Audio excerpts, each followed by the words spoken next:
So hi guys, welcome back to Top 10 Movies. இன்னைக்கு நம்ம சேனல்ல பார்க்க போறது படம் கிடையாது. அதுக்கு பதிலா இப்ப 2023ல ரீசெண்டா ரிலீஸ் ஆன யூ யூ ஹக்குஷோன்னு ஃபேண்டசியும் ஆக்ஷனும் கலந்த ஒரு தரமான சீரிஸ் பத்தி தான் பார்க்க போறோம். மொத்தமா இந்த சீரிஸ்ல 5 எபிசோட் இருக்கு. சோ அது எல்லாத்தையும் நம்ம இன்னைக்கு ஒரே வீடியோல பார்க்க போறோம். சீரிஸ பத்தி சுருக்கமா சொல்லணும்னா நம்ம கதையோட ஹீரோ எதிர்பாராத விதமா கோகாயின்னு சொல்லப்படக்கூடிய தீய உலகத்தை சேர்ந்த பூச்சி ஒரு டிரைவரை கண்ட்ரோல் பண்ணி வண்டியை தாறுமாறா ஓட்டுனதால குட்டி குழந்தைய காப்பாத்துற முயற்சியில நம்மால் இறந்து போயிடுவான். அப்ப திடீர்னு ஆவி உலகத்தை சேர்ந்த தலைவரும் சிஷ்ய புள்ளியும் ஹீரோவோட ஆன்மாவை காப்பாத்தி தபரு இறந்து போன உனக்கு திரும்ப எங்களால உயிரை கொடுக்க முடியும், ஆனா அதுக்கு பதிலா தீய உலகத்தை சேர்ந்த கோகாயின்னு சொல்லப்படக்கூடிய பூச்சி அது இப்ப மனித உலகத்துக்கு வந்திருக்கு. சோ நீ தான் அந்த பூச்சி கூட சண்டை போட்டு அது ஏன் எதுக்கு இங்க வந்துச்சுன்னு நீ கண்டுபிடிக்கணும். இந்த டிடெக்டிவ் வேலையை பாக்குறதுக்கு உனக்கு ஓகேன்னா சொல்லு, இறந்து போன உனக்கு திரும்ப நாங்க உயிரை கொடுக்குறோம். பதிலுக்கு ஹீரோவும் சரின்னு சொல்ல இறந்து போன நம்மளுக்கு திரும்ப உயிர் கிடைச்சிருக்கு. அது மட்டும் கிடையாது, ஒரு சில சூப்பர் பவரும் நம்மளுக்கு இருக்கு. இப்ப ஏற்பட்ட நிலைமையில நம்ம ஹீரோ அந்த கோகாயை தேடி கண்டுபிடிச்சு அழிச்சானா அது ஏன் இந்த உலகத்துக்கு வந்துச்சுங்கிற உண்மையை கண்டுபிடிச்சானா இதான் இந்த சீரிஸோட முழு கதையுமே. சோ ஆரம்பத்துல இருந்து கடைசி வரைக்கும் ஃபுல்லா பாருங்க. மறக்காம லைக் பண்ணுங்க, ஷேர் பண்ணுங்க, சப்ஸ்கிரைப் பண்ணுங்க. டிஸ்கிரிப்ஷன்ல இன்ஸ்டாகிராமோட லிங்கை கொடுத்திருக்கேன், செக் பண்ணி அதுலயும் ஃபாலோ பண்ணிக்கங்க. சரி இப்ப டைரக்டா கதைக்குள்ள போலாமா? ஓபனிங் சீன்ல ஒரு சிட்டியை காட்டுறாங்க. அதோட மையப்பகுதியில ஒரு வேன் புரண்டு கிடக்குது. பக்கத்திலேயே நிறைய மக்கள் அடிபட்ட நிலைமையில இருக்காங்க. இவ்வளவு பஞ்சாயத்துக்கு நடுவுல பச்சை சட்டையை போட்டுக்கிட்டு கமுக்கமா ஒரு பையன் நிக்கிறான்ல, இவன் தான் நம்ம கதையோட ஹீரோ. அப்படியே லைட்டா முன்னாடி வந்து பாக்கும்போது ஒரு சில டாக்டர்ஸ் எல்லாம் இறந்து போன ஒரு ஆளை காப்பாத்த முயற்சி பண்ணிட்டு இருக்காங்க. மூஞ்சி ஃபுல்லாவே ரத்த கரைகள். சந்தேகத்துல ஹீரோவும் யாரு என்ன நெட்டி பாக்குறான். அப்பதான் ஹீரோவை கவனிக்கிறான், இப்ப இறந்து போய் கிடக்குற ஆளே இவன் தான். அப்படின்னா இதே ஹீரோவோட உடம்பு கிடையாது, வெறும் ஆன்மா மட்டும்தான் போல. ஆனா அப்ப கூட பாருங்க, தான் இறந்து போயிட்டேன்னு இவனுக்கு எந்த ஒரு கவலையும் கிடையாது. தன்னால முடிஞ்ச வரைக்கும் டாக்டர்ஸும் ட்ரை பண்ணி பார்த்துட்டு பையன் இறந்து போயிட்டான்னு கேஸ முடிச்சிட்டாங்க. பாடிய வேன்ல ஏத்திக்கிட்டு அங்க இருந்து கிளம்புற நேரத்துல கரெக்டா ஹீரோவோட அம்மா அப்புறம் இவளோட கேர்ள் ஃபிரெண்டு ரெண்டு பேரும் விஷயம் தெரிஞ்சு பயங்கரமா அழுதுகிட்டு ஓடி வராங்க. ஏமா எதுக்குமா கத்திட்டு இருக்கீங்க, நான் இங்கதான் நிக்கிறேன் அப்படி இப்படின்னு ஹீரோ எவ்வளவோ கத்தி பாக்குறான். ஆனா அது எதுவுமே அவங்களுக்கு கேட்கல. இந்த இடத்துல கட் பண்ணா இப்ப ஒரு 4 மணி நேரத்துக்கு முன்னாடி என்னாச்சு, ஹீரோவுக்கு எப்படி ஆக்சிடென்ட் ஆச்சுங்கிற கதையை சொல்ல ஆரம்பிக்கிறாங்க. இந்த நகரத்தோட மையப்பகுதியில ஒரு மிகப்பெரிய பள்ளம் இருக்கு. அது எப்ப உருவாச்சு இப்படி உருவாச்சுன்னு யாருக்கும் தெரியாது. ஆனா இத ஒரு சூதாட்ட கம்பெனியை சேர்ந்த நம்ம கதையோட வில்லன் நிறைய பணம் கொடுத்து வாங்கியிருக்கான். அப்ப சடனா அந்த குழிக்குள்ள இருந்து ஒரு குட்டி பூச்சி கொஞ்சம் கொஞ்சமா பறந்து வெளியில வந்துட்டு இருக்கு. இதோட பேர் தான் போக்காய். இது ஒரு தீய உலகத்தை சேர்ந்த பூச்சி. அடுத்து இன்னொரு பக்கத்துல ஹீரோவை காட்டுறாங்க. பையன் மாடிக்கு மேல உட்காந்து தம் அடிச்சிட்டு இருக்கான். அப்ப அங்க வந்து கேர்ள் ஃபிரெண்டு, ஆக்சுவலா இவ தான் இந்த கதையோட ஹீரோயின். ஹீரோவை பார்த்து சரமரியா கத்திட்டு இருக்கா. டே முட்டா பயலே, என்னடா பள்ளிக்கூடத்துக்கு மேல வந்து தம் அடிச்சிட்டு இருக்க? மேம் மட்டும் இத பாத்தாங்கன்னு வையேன், ஒன்ன மட்டும் இல்ல என்னையும் கூப்பிட்டு வச்சு திட்டுவாங்க. ஏன்னா நீயும் நானும் சின்ன வயசுல இருந்து ஃப்ரெண்ட்ஸ். சோ நீ பண்ற தப்புக்கெல்லாம் நானும் துணை நிக்கிறேன்னு ஏற்கனவே என் மேல கோவத்துல இருக்காங்க. சரி சரி ரொம்ப அறுக்காத, நான் தம்ம போட்டுட்டு கீழே போறேன்னு சொல்லிட்டு ஹீரோ படிக்கட்டு வழியா இறங்கிட்டு இருக்கான். கரெக்டா அதே டைம்ல பள்ளிக்கூடத்துல 7.5 கொடுக்கனே ஒரு சில பேர் இருப்பாங்கல்ல, அவனுங்க ஒரு அப்பாவிய புடிச்சு பாரபட்சமே இல்லாம சரமரியா அடிச்சு அவங்கிட்ட இருக்க பணத்தை பிடிங்கிட்டு இருக்காங்க. கரெக்டா அப்பாங்க வந்து ஹீரோ ரவுடி பையனை கொத்தா பிடிச்சு, எதுக்குடா அவர் அப்பாவிய டார்ச்சர் பண்றீங்க, ஒழுங்கா பணத்தை கூட, இல்ல அடிக்கிற அடியில மூஞ்செல்லாம் கொல கொலன்னு ஆயிடும். இவன் டயலாக் பேசிட்டு இருக்க டைம்லயே கரெக்டா ப்ரொஃபசர் அங்க வந்துட்டாரு. டே உசுமாக்கி, என்ன பணத்தை அடிச்சு பிடிங்கிட்டு இருக்கியா? உன்ன மாதிரி ஒரு பையன் இந்த ஸ்கூல்லயே இருக்க கூடாது. நான் உடனே பிரின்சிபல் கிட்ட இத பத்தி பேசுறேன். அட பாவி ரவுடி பையலுங்க, அவனை விட்டுட்டு நல்லது பண்ண வந்த என்ன திட்டுறியா?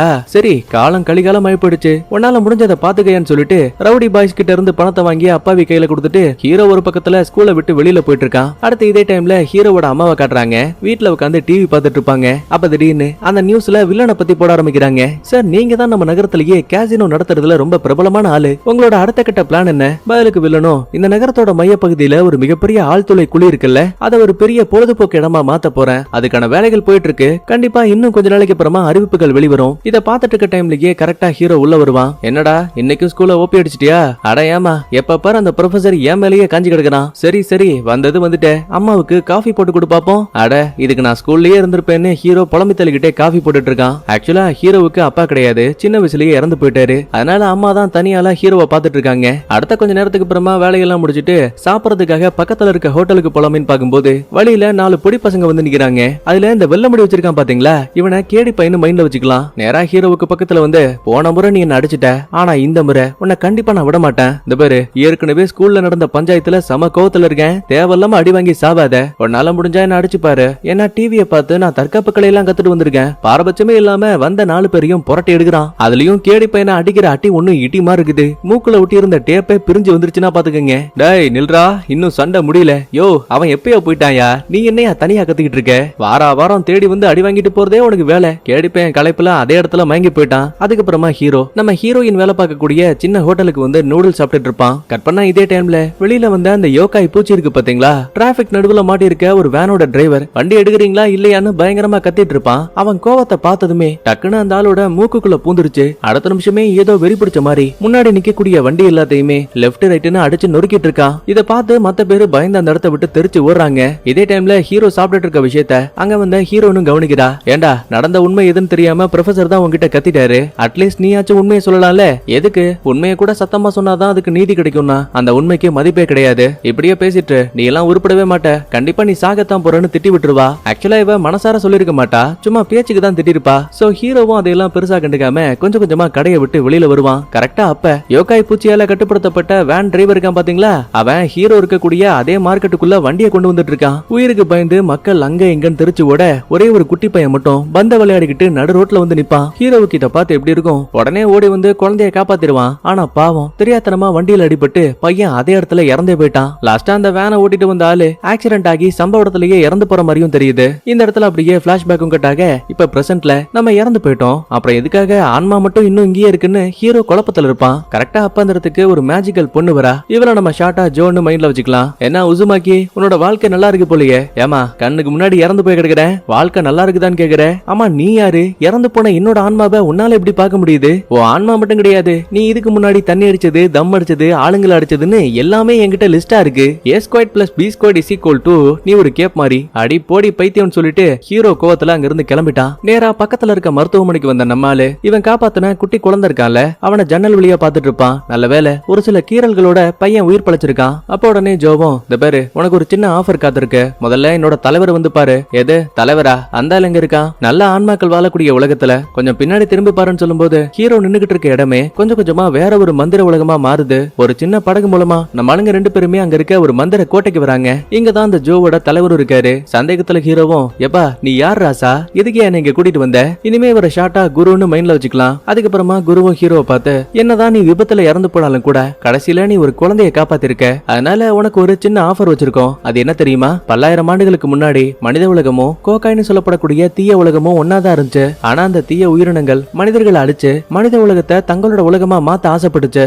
இதை தெரிஞ்சுக்கிட்ட எங்களை மாதிரியான நல்ல ஆன்மாக்கள் ஒன்னா சேர்ந்து தீய உலகத்தையும் மனித உலகத்தையும் தனியா பிரிச்சு வச்சோம். ஆனா இப்ப உங்க நகரத்துக்குள்ள ஒரு சின்ன கோக்காய் பூச்சி வந்திருக்கு. அது எங்க இருந்து வந்துச்சு, எப்படி வந்துச்சுன்னு எங்களுக்கு இப்ப வரைக்கும் தெரியல. ஒருவேளை உன்னால அதை கண்டுபிடிச்சு தடுக்க முடிஞ்சா இறந்து போயிருக்க உனக்கு கண்டிப்பா எங்களால திரும்ப உயிரை கொடுக்க முடியும். அது மட்டும் இல்லாம எங்களோட வேலை முடிகிற வரைக்கும் நீ எங்களுக்கு கீழே ஒரு சின்ன டிடெக்டிவ் மாதிரி இருப்ப. என்னப்பா இறந்து போனவனுக்கு திரும்ப உயிரை கொடுத்துடலாமா? பொதுவா ஒரு சாதாரண ஆளா இருந்தா என்ன சொல்லுவோம், சரி கொடுங்க கொடுங்க நான் உங்களுக்கு ஹெல்ப் பண்றேன்னு தான் சொல்லுவோம். ஆனா ஹீரோவுக்கு அதுல விருப்பம் இல்ல. நான் ஏற்கனவே நிறைய பேரை அடிச்சு சித்திரவதை பண்ணிருக்கேன். சோ இறந்து போனதால அவங்க எல்லாரும் நிம்மதியா இருப்பாங்க. ஒருவேளை திரும்ப போனேன்னு வைங்களேன் அவங்களோட நிம்மதி போயிடும்ல. இந்த மாதிரி பேசிக்கிட்டே ஹீரோ தனியா வந்து பில்டிங்ல உட்கார்ந்துட்டு இருப்பான். அப்ப பக்கத்துல வந்த ஜோ, இந்த பாரு உனக்கு பிடிக்காதவங்க உன்னை வெறுக்கிறாங்கிற காரணத்துக்காக உனக்கு பிடிச்சவங்க உன்னை நேசிக்கிற விஷயத்த மறந்துடாத. ஹீரோவுக்கும் ஜோ என்ன சொல்றாங்கிறது புரியுது. ஆனா இருந்தாலும் எனக்கு கொஞ்சம் டைம் வேணும்னு கேக்குறான். அடுத்த இதே டைம்ல கதையோட வில்லனை காட்டுறாங்க. தன்னோட கேசினோவுக்கு வந்திருக்கான். உள்ள ஒரு மீசக்காரன் உட்கார்ந்துருக்கான். கிட்டத்தட்ட 10 மில்லியனுக்கும் மேல பணத்தை இழந்திருக்கானா. சிரிச்சுக்கிட்டே வில்லன் பக்கத்துல வந்து,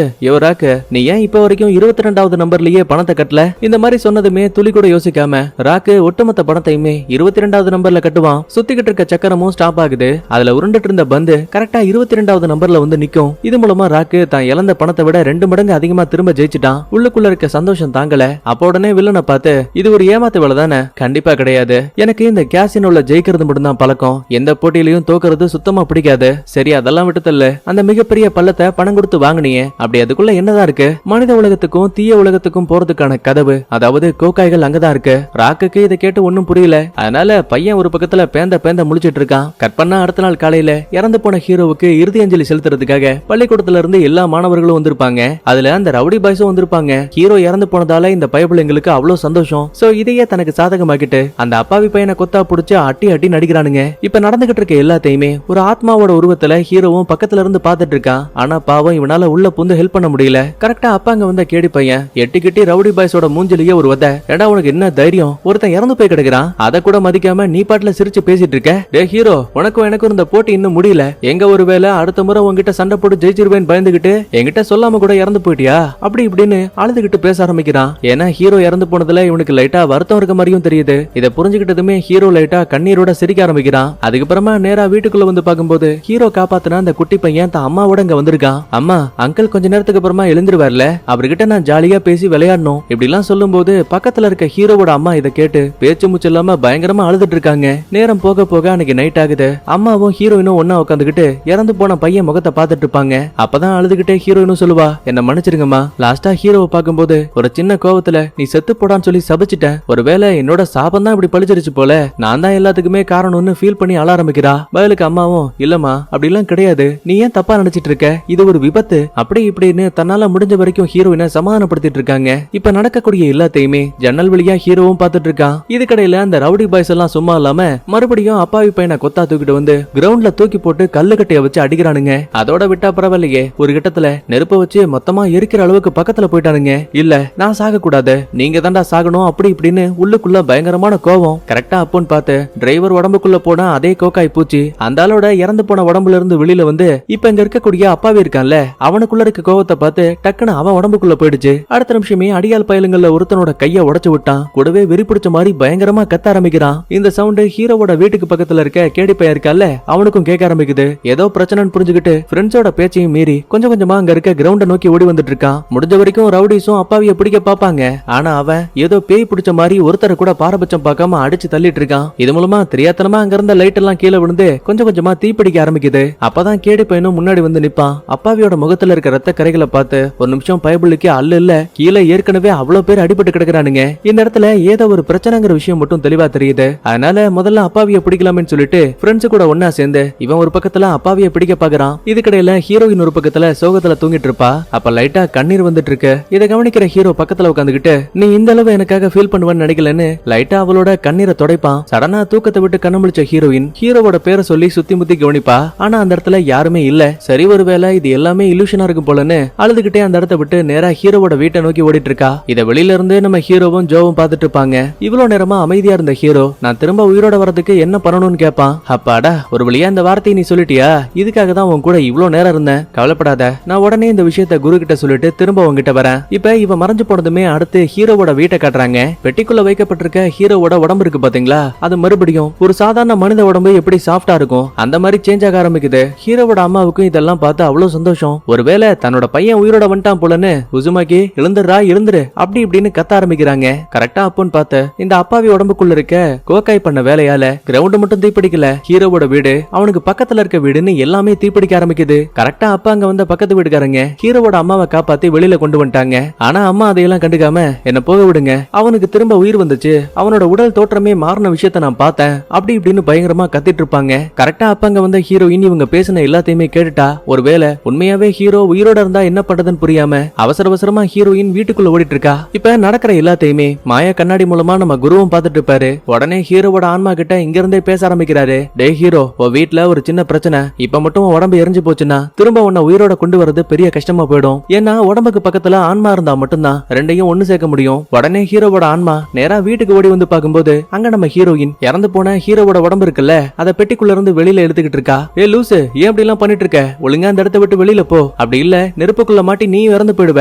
எவ்வளவு கத்தனாலுமே ஹீரோ பேசுறது ஹீரோயினுக்கு கேட்கவே இல்ல. பாவம் மூச்சு விட முடியாம அதே இடத்துல மயங்கி போயிட்டா. கரெக்டா அப்ப மேல இருந்து ஒரு நெருப்பு கட்டை இடிஞ்சு கீழே விழுற மாதிரி வரும். ஹீரோயினை காப்பாத்துறேங்கிற பேர்ல டக்குன்னு ஹீரோ அந்த கட்டையை பிடிக்க இவ்வளவு நேரமா எந்த ஒரு பொருளையும் தொடாம இருந்த ஹீரோவால இப்ப அதை தொட முடியுது. யோ குருவே, சீக்கிரம் எனக்கு திரும்ப உயிரை கொடு, நீ என்ன சொன்னாலும் கேக்குறேன். பதிலுக்கு குருவும் சொன்ன வார்த்தையை மைண்ட்ல வச்சுக்கோ, இது எப்பவும் மாறக்கூடாது, நான் என்ன வேலை சொன்னாலும் தட்டாம செய்யணும், கொஞ்சம் கூட யோசிக்காம ஹீரோயினை காப்பாத்தணுமேங்கிற எண்ணத்துல ஹீரோவும் சரின்னு சொல்லுவான். அடுத்த நிமிஷமே ஆன்மாவா இருந்த ஹீரோ மறுபடியும் அவனோட உடம்புக்குள்ளேயே போயிட்டான். சோ திரும்ப உயிர் வந்தாச்சு. அதுக்கப்புறமா மயங்கி போன ஹீரோனை காப்பாத்திட்டு வேக வேகமா வெளியில ஓடி வருவான். பெத்த புள்ள திரும்ப உயிரோட வந்த விஷயத்த பார்த்து அம்மாவுக்கு ஒரு நிமிஷம் பேச்சு மூச்சு இல்ல. தம்பி உனக்கு எதுவும் ஆகலையே? அம்மா இப்போதைக்கு அதை பத்தி பேச டைம் இல்ல, எனக்கு ஒரு முக்கியமான வேலை இருக்கு, நான் திரும்ப உங்கள்ட்ட அப்புறமா வந்து பேசுறேன்னு சொல்லிட்டு வேக வேகமா அங்க இருந்து ஓட ஆரம்பிக்கிறான். அப்பதான் குருவும் சொல்லுவாரு, முதல் முறையா நீ கோக்காய பார்க்க போற, நினைக்கிறத விட அது ரொம்ப ஆபத்தா இருக்கும், உன்னால முடிஞ்ச வரைக்கும் அதை முழுமையான கோக்காயா மாற விடாம தடுக்கணும். இவங்க பேசிட்டு இருக்க இதே டைம்ல அந்த கோக்காயா மாறி போன அப்பாவி இருக்கான்ல கையில ஒரு நெருப்பு கட்டையை தூக்கிட்டு கேடி பையனோட ஆளுங்களை பாரபட்சம் பார்க்காம அடிக்கிறான். அப்ப தெரியாதனமா அதுல ஒருத்த முதுகுல நெருப்பு பட்டுரும். பாவம் இதை பார்த்து பையன் ஒரு நிமிஷம் பயந்து போயிடுவான். நெருப்பு அணைக்கிறதுக்கு எவ்வளவோ ட்ரை பண்ணிட்டு இருக்கான். தன்னால முடிஞ்ச வரைக்கும் நெருப்பை வேகமா அணைச்சிட்டு அப்பாவிய வளைச்சு பிடிக்கலான்னு பாக்குறாங்க.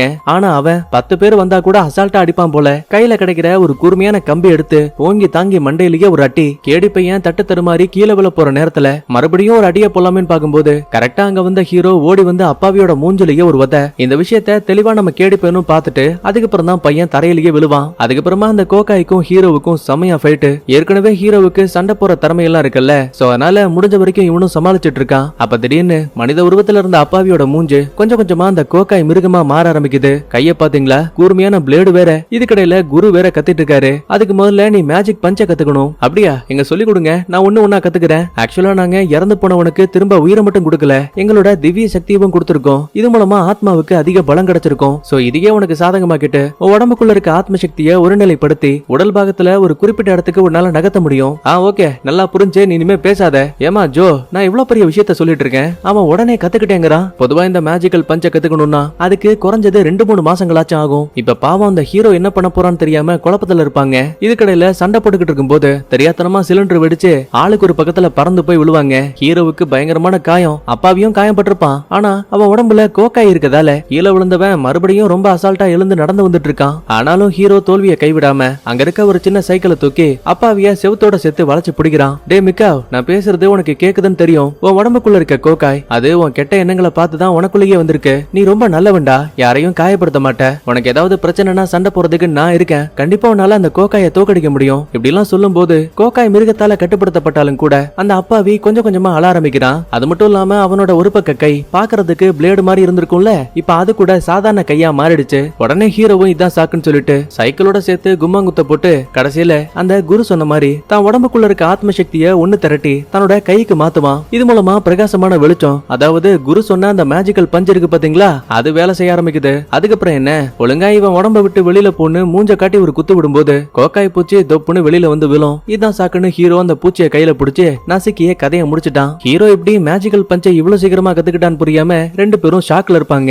அதுக்கப்புறமா அந்த அப்பாவியை தூக்கிட்டு ஹீரோ அங்க இருந்து நடந்து போவான். வழியில நம்ம கேடி பையன் இருக்கான்ல, அவன் இதை கவனிக்கிறான். இங்கதான் உள்ளுக்குள்ள எக்கச்சக்கமான குற்ற உணர்வு, தன்னாலதான் தான் ஃப்ரெண்ட்ஸ் காயப்பட்டிருக்காங்கன்னு ஃபீல் பண்றான். பிரச்சனை அது மட்டும் கிடையாது, தான் கூட இருக்க நண்பர்களையே காப்பாத்த முடியலையேன்னு உள்ளுக்குள்ள ஒரு குற்ற உணர்ச்சியும் உருவாகுது. கட் பண்ண அடுத்த நாள் காலையில ஹீரோ ஹீரோயினையும் தான் அம்மாவையும் வந்து பாப்பான். ஆனந்த கண்ணீரோட ஹீரோவை வந்து கட்டி பிடிச்சுப்பாங்க. அப்பதான் நம்மளும் சொல்லுவான், ஏ லூசு, நீ செத்துப்போன்னு சொன்ன வார்த்தையெல்லாம் நான் சாகல, அது ஒரு சின்ன விபத்து. ஹீரோயினுக்கு இந்த வார்த்தையை கேட்டதுக்கு அப்புறம் தான் ஓரளவுக்கு மன நிறைவா இருக்கு. கட் பண்ண அடுத்து மாய உலகத்துல இருக்க குரு ஜோவை பார்த்து, என்னதான் ஹீரோ இப்போதைக்கு சின்ன கோக்காயை அழிச்சாலும் கூட அடுத்து அவனுக்கு வரக்கூடிய ஆபத்து பெருசா இருக்க போகுது, என்ன சொல்ல வரீங்க, கொஞ்சம் நீயே இதை பாருன்னு சொல்லி பயங்கரமான மிருகங்களோட உருவத்தை காட்டுவான். அதுங்க கிட்ட 3 விதமான பொக்கிஷங்கள் இருக்கு. ஒன்னு மந்திர பந்து, 2வது இருள் கத்தி, 3வது மாய கண்ணாடி. இது எல்லாத்தையுமே ஹீரோ அந்த மிருகங்கள் கூட சண்டை போட்டு நம்ம கிட்ட கொண்டு வரணும். பயலுக்கு ஜோவும், ஐயோ இது ரொம்ப ஆபத்தான மிருகங்களாச்சே, ஹீரோ அந்த அளவுக்கு தயாராகல. இப்படி எல்லாம் இவங்க பேசிட்டு இருக்க இதே டைம்ல குரு சொன்ன அந்த அரக்க மிருகங்களை காட்டுறாங்க. அப்பாவியான மக்களை தாக்கி அவங்க கிட்ட இருந்த ஒரு சில பொக்கிஷங்களை திருடுற மாதிரி இருக்கு. கரெக்டா அப்பா அந்த இடத்துக்கு பட்டா கத்தியை தூக்கிட்டு ஒருத்தன் உள்ள வராங்க. இவனை நம்ம ஷார்ட்டா மியான்னு மைண்ட்ல வச்சுக்கலாம். பாரபட்சமே இல்லாம அங்க இருக்க அரக்க மிருகங்களை ரொம்ப அசால்ட்டா வெட்டி சாகடிக்கிறான். கடைசியில அவங்க கிட்ட இருந்த ஒரு சின்ன கத்தியை ஒருத்தன் எடுத்துட்டான். வேர்களை வச்சு ஒருத்தன் சண்டை போட ஆரம்பிக்கிறான். இவனை நம்ம ஷார்ட்டா வெஜிட்டான்னு மைண்ட்ல வச்சுக்கலாம். வழக்கம் போல மிருகங்களை கொண்டுட்டு அங்க இருக்க மாய கண்ணாடியை தனக்கு சொந்தமாக்கிப்பான். அடுத்து 3வது பாருங்களேன், உருவத்துல ஹல்க் மாதிரியும் நேரத்துல ஹெல்பாய் மாதிரியும் இருக்கான். இவன் ஒரு அடி விட்டா போதும் நின்னுகிட்டு இருக்க எதிரிகள் 100 அடி பறந்து போய் விழுறானுங்க. கடைசியா இருக்க மந்திர பந்து இருக்குல்ல, அதை இந்த பைல்வான் தூக்கிட்டான். ஆக்சுவலா இந்த 3 பேருமே யோகாயால பாதிக்கப்பட்டவங்க. மன ரீதியா யார் ரொம்ப வீக்கா இருக்காங்களோ அவங்க யோகாய் மிருகத்தால முழுசா கட்டுப்படுத்தப்படுவாங்க. ஆனா அதுவே மன ரீதியா யாரு ரொம்ப பலசாலியா இருக்காங்களோ அவங்களால யோகாயவே கட்டுப்படுத்தி அதோட பவர்ஸை தனக்கு சொந்தமாக்க முடியும். அப்படிப்பட்ட ஆளுங்க தான் இந்த 3 பேருமே. கட் பண்ணா இன்னொரு பக்கத்துல நம்ம ஹீரோவுக்கு மந்திர துப்பாக்கியை எப்படி பயன்படுத்தணும்னு சொல்லி கொடுக்குறாங்க. ஆனா கையில இருந்து தமத்துண்டு வெளிச்சம் மட்டும் தான் வருதே தவிர இவனுக்கு வேற எதுவுமே வர மாட்டேங்குது. தபர்ரா, இதுக்கு முன்னாடியாச்சும் நீ மிருகங்களை சமாளிக்கிற மாதிரி இருந்துச்சு. ஆனா நேத்து நைட்டு கோக்காயால பாதிக்கப்பட்ட 3 பேரு பொக்கிஷங்களை திருடிட்டாங்க. சோ மிருகங்களுக்கு பதிலா நீ அந்த 3 பேரு கூட சண்டை போட்டு பொக்கிஷங்களை வாங்கியாகணும். அப்படி இல்ல உலகத்துக்கு மிகப்பெரிய பேரழிவு வரும். அடா போங்கப்பா, நான் எவ்வளவோ ட்ரை பண்ணி பார்த்துட்டேன், எனக்கு இந்த துப்பாக்கியில சுடுறது மட்டும் வரவே மாட்டேங்குது. இப்ப இவன் புலம்பிட்டு இருக்க இதே டைம்ல நைட்டு அந்த பைல்வான பார்த்தோம்ல, அவங்கிட்ட இருந்த அதே மந்திர பந்து கிரவுண்ட்ல உட்கார்ந்து இருக்க ஒரு ஆளோட கையில இருக்கு. அப்படின்னா இவன் தான் அந்த பைல்வான் மிருகமா மாறி இருப்பான் போல. சடனா அப்ப அங்க விளையாடிட்டு இருந்த குழந்தையில ஒண்ணு பக்கத்துல வந்து, அங்கிள் உங்க கையில இருக்கே அந்த பந்து, அது என்ன, கொஞ்சம் வெயிட் பண்ண, நானே இதோட சக்தியை காட்டுறேன்னு கொஞ்சம் கொஞ்சமா பவர்ஸை பயன்படுத்தும் போது மந்திர பந்து அந்த கிரவுண்ட்ல இருந்த ஒட்டுமொத்த குழந்தைகளோட ஆன்மாக்களையுமே உறிஞ்சு தனக்குள்ள வச்சுக்குது. இந்த விஷயத்த மந்திர கண்ணாடியில குருவும் ஹீரோவும் பார்த்து சமஷாக்கு. உடனே மருத்துவமனைக்கு வந்த ஹீரோ அந்த குழந்தைகளுக்கு என்னாச்சுன்னு ஜோ கூட ஒன்னா சேர்ந்து விசாரிக்க ஆரம்பிக்கிறா. பொதுவா கோகாய்களுக்கு குழந்தைகளோட ஆன்மாக்கள் தான் உணவாகும். நமக்கு நேரம் நல்லதா இருந்தா திருடப்பட்ட ஆன்மாக்கள் மந்திர பந்துக்குள்ள இருக்கிறதுக்கான வாய்ப்பு இருக்கு. ஆனா அதுவே அந்த கோகாய்கள் மட்டும் ஆன்மாக்களை சாப்பிட்டுச்சு கோமால இருக்கக்கூடிய குழந்தைகள் நிரந்தரமா கோமாளியே இருந்துருவாங்க, திரும்ப வரதுக்கான வாய்ப்பே கிடையாது. அப்படின்னா ஏன் நேரத்தை வீணாக்கணும், உடனே வா இங்க இருந்து கிளம்பலாம் இந்த மாதிரி பேசிட்டு இருக்க டைம்லயே கரெக்டா அந்த இடத்துக்கு கேடி பையன் ஓடி வரான். டே உசுமாக்கி, நேத்து நைட்டு அந்த அப்பாவி நாங்க நினைக்கிறத விட ரொம்ப பலசாலியா இருந்தான். ஆனா நீ மட்டும் எப்படி அவனை தோக்கடிச்ச? அதுவா, ஆத்மா உலகத்தை சேர்ந்தவங்க இறந்து போன எனக்கு திரும்ப உயிரை கொடுத்தாங்க. கூடவே எனக்கு ஒரு சில சூப்பர் பவரும் இருக்கு. சோ அது மூலமா தான் மேஜிக்கல் பஞ்ச பயன்படுத்தி அப்பாவியோட கதையை முடிச்சேன். அவன் உடம்புக்குள்ள இருந்த கோக்காய் பூச்சியவும் அழிச்சேன். கூட இருக்க ஜோவ பாருங்களேன். டே முட்டாள், இதெல்லாம் வெளியில சொல்லக்கூடாதுன்னு சொல்லிட்டு ஹீரோவை அவசர அவசரமா அங்கிருந்து கூட்டிட்டு போயிட்டு இருக்கா. இந்த விஷயத்த கேடி பையனும் கவனிக்கிறான். டேய், யார் அந்த பொண்ணு புதுசா உசுமாக்கி கூட சுத்திட்டு இருக்கா? மச்சான், நேத்து நடந்த சண்டையில மண்டையில எதுவும் அடிபட்டுருச்சா என்ன? இந்த இடத்துல ஹீரோ மட்டும் தான்டா இருந்தான், வேற எந்த ஒரு பொண்ணும் இல்ல. இங்கதான் கேடி பையனுக்கு ஹீரோ சொன்னது எல்லாமே உண்மையா இருக்குமோன்னு ஒரு சின்ன டவுட் வருது.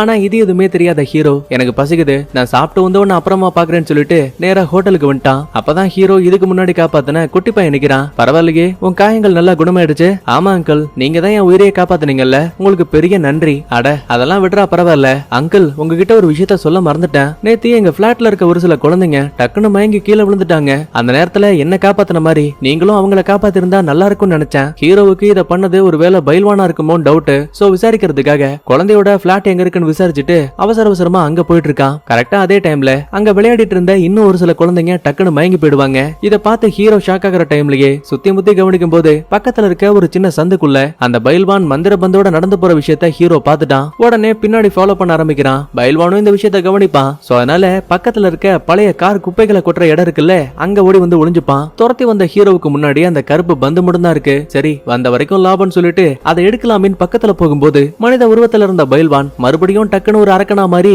சாதாரண ஒரு மனுஷன், உனக்கு என்ன தைரியம் இருந்தா என்ன ஃபாலோ பண்ணிட்டு வந்திருப்பேன்னு பாரபட்சம் இல்லாம அடிச்சு பறக்க விட்டுட்டு இருக்கான். எனக்கு தெரிஞ்ச வரைக்கும் இந்த கதையில முக்காவாசி நேரம் சண்டைக்கே போயிடும். கண்டிப்பா அது உங்களுக்கு எந்த வகையிலுமே போர் அடிக்காது. ஏன்னா ஒவ்வொரு சண்டை காட்சியிலுமே கண்டிப்பா ஏதாவது ஒண்ணு வித்தியாசமா இருக்கும். அதே மாதிரிதான் இந்த சீரிஸோட ஒவ்வொரு எபிசோட்லயுமே சண்டை சும்மா தனித்தனி ரகத்துல இருக்கும். ஹீரோ நார்மலாவே சூப்பரா சண்டை போடுவான். அதனால முடிஞ்ச வரைக்கும் அரக்கனாவே இருந்தாலும் பயப்படாம சண்டை போடுவான். அப்போ ஒரு கட்டத்துல வழிதாங்க முடியாம ஹீரோ காருக்கு பின்னாடி ஒளிஞ்சுக்கிட்டு ஜோவும் குருவும் சொல்லி கொடுத்த அந்த மந்திர துப்பாக்கி இருக்குல்ல, அதை பயன்படுத்தலான்னு பாப்பான். ஆனா இவனுக்கு ஒழுங்கா ஒர்க் ஆக மாட்டேங்குது. உடனே பயில்வானும் இதான் சாக்குன்னு சொல்லிட்டு ஹீரோவோட கழுத்தை கொத்தா தூக்கி கதையை முடிக்க போற நேரத்துல நம்மால் காப்பாத்தின குட்டி பையன் இருப்பான்ல, அவன் முன்னாடி வந்து நிக்கிறான். யோ மிருக பையா, ஒழுங்கா என் அங்கிளை விட்டுரு. தோடா, உனக்கு சப்போர்ட்டா ஒரு குட்டி பையன் இங்க வந்திருக்கான் போல. டே தம்பி, இங்க நிக்காதடா, ஓடி போயிடு. அங்கிள் நீங்க பயப்படாதீங்க, உங்களை நான் காப்பாத்துறேன். சிரிச்சுக்கிட்டே வில்லன் ஹீரோவை அடிச்சு கீழே தள்ளிட்டு மந்திர பந்து எடுத்து அதோட சக்தியை பயன்படுத்தி கொஞ்சம் கொஞ்சமா குழந்தையோட உடம்புக்குள்ள இருக்க ஆன்மாவை தனியா பிரிச்சு எடுத்துட்டான். இது மூலமா அந்த குட்டி பையன் வேற மயங்கி போயிட்டான். அதோட விட்டா பரவாயில்லையே, மந்திர பந்துக்குள்ள சிறை வைக்கப்பட்ட அந்த குழந்தையோட ஆன்மாவை எடுத்து வேணும்னே வாயில போட்டு முழுங்கலான்னு பாப்பான். ஏற்கனவே குழந்தையோட உயிரை காப்பாத்துறதுக்காக தான் ஹீரோ தான் உயிரையே விட்டுருப்பான். ஆனா இப்ப அதே குழந்தைக்கு ஆபத்து வந்தா சும்மா இருப்பானா? முதல்ல ஓடி வந்து பைல்வானுக்கு ஒரு அடியை போட்டு அவன் அசந்த நேரத்துல வாயை மூடவே முடியாத மாதிரி ஒரு சின்ன குச்சை வச்சு விட்டு தான் உடம்புக்குள்ள இருக்க முழு பலத்தை ஒண்ணு சேர்த்து குரு சொன்ன மாதிரியே மந்திர கண்ணை பயன்படுத்துவான் பாருங்க.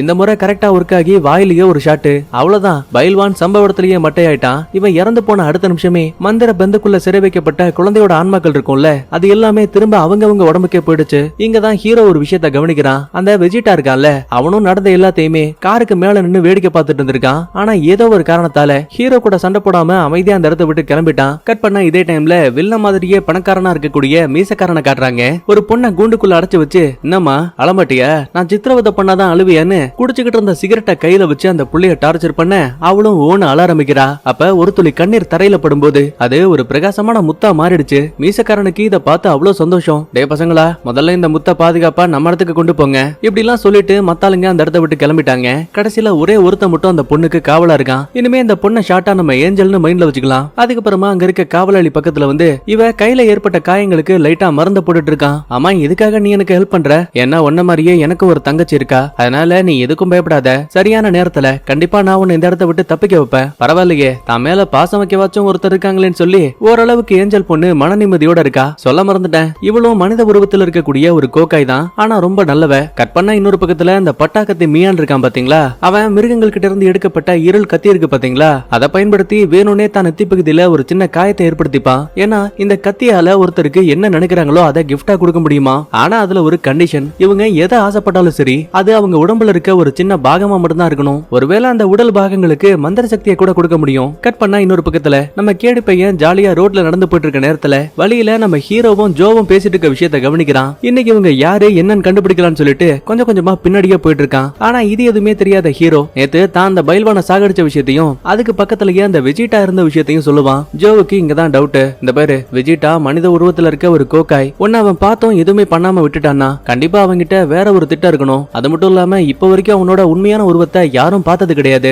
சோ எதுக்கும் நீ அவன்கிட்ட பாதுகாப்பாருன்னு சொல்லிட்டு ஜோ டக்குன்னு அந்த இடத்த விட்டு மறைஞ்சு போயிட்டா. இதெல்லாம் ஒளிஞ்சிருந்து பார்க்கக்கூடிய கேடி பையனுக்கு ஒரு நிமிஷம் குழப்பம் தாங்கல. அதுக்கப்புறமா ஹீரோ மார்க்கெட் வழியா நடந்து போயிட்டு இருப்பான். அப்ப பாருங்க வேணும்னே அந்த வெஜிட்டா அங்கிட்டும் இங்கிட்டும் ஹீரோவுக்கு முன்னாடி நடந்து போயிட்டு இருக்கான். சந்தேகத்துல இவனும் பின்னாடியே ஃபாலோ பண்ணிட்டு வருவான். அப்ப அந்த வெஜிட்டா ஒரு சின்ன பொக்கேவை தூக்கிட்டு பக்கத்துல இருக்க ஒரு மருத்துவமனைக்கு வந்திருக்கான். என்னன்னு புரியாம ஹீரோவும் அங்க இருக்க வார்டுக்குள்ள வந்து பார்க்கும்போது உள்ள வந்த வெஜிட்டாவை இப்ப காணோம். அதுக்கு பதிலா பின்னாடி வந்து நிக்கிறான். சத்தம் போடாத, அம்மா தூங்கிட்டு இருக்காங்க. மந்திர கண்ணாடியால எனக்கு ஒரு சின்ன வேலை மட்டும்தான் இருக்கு. அதை முடிச்சதுக்கு அப்புறமா கண்டிப்பா நான் அதை உங்ககிட்டயே திரும்ப கொடுத்துருவேன். கரெக்டா அப்ப பெட்ல இருந்த அம்மா இருமிக்கிட்டே கண்ண முழிக்கிறாங்க. உடனே வெஜிட்டாவும் ஒரு குழந்தைய பாத்துக்கிற மாதிரி தான் அம்மாவை பாசமா பாத்துப்பான். முதல் முறையா ஒரு டோக்காய் ஒரு மனுஷங்கிட்ட இவ்வளவு பாசமா நெருங்கி பழகிற விஷயத்த பார்த்து ஹீரோவுக்கே சமஷாக்கு. அதுக்கப்புறமா வெளியில வந்த ஹீரோ அம்மா அந்த லேடி யாருன்னு கேட்பான். அதுவா ரொம்ப வருஷத்துக்கு முன்னாடி டோகாய் பூச்சியில ஒண்ணு என் உடம்பையே அழிக்க ஆரம்பிச்சிச்சு. மிஞ்சி இருந்தது ஒரு சில அணுக்கள் மட்டும்தான். சாகறதுக்கு எனக்கு விருப்பம் இல்ல. அதனால பெட்ல ஒரு அம்மா படுத்திருந்தாங்களே அவங்களோட கருப்பைக்குள்ள போய் ஒளிஞ்சுக்கிட்டேன். ஒரு வருஷத்துக்கு அப்புறமா குழந்தையா பிறந்த என்ன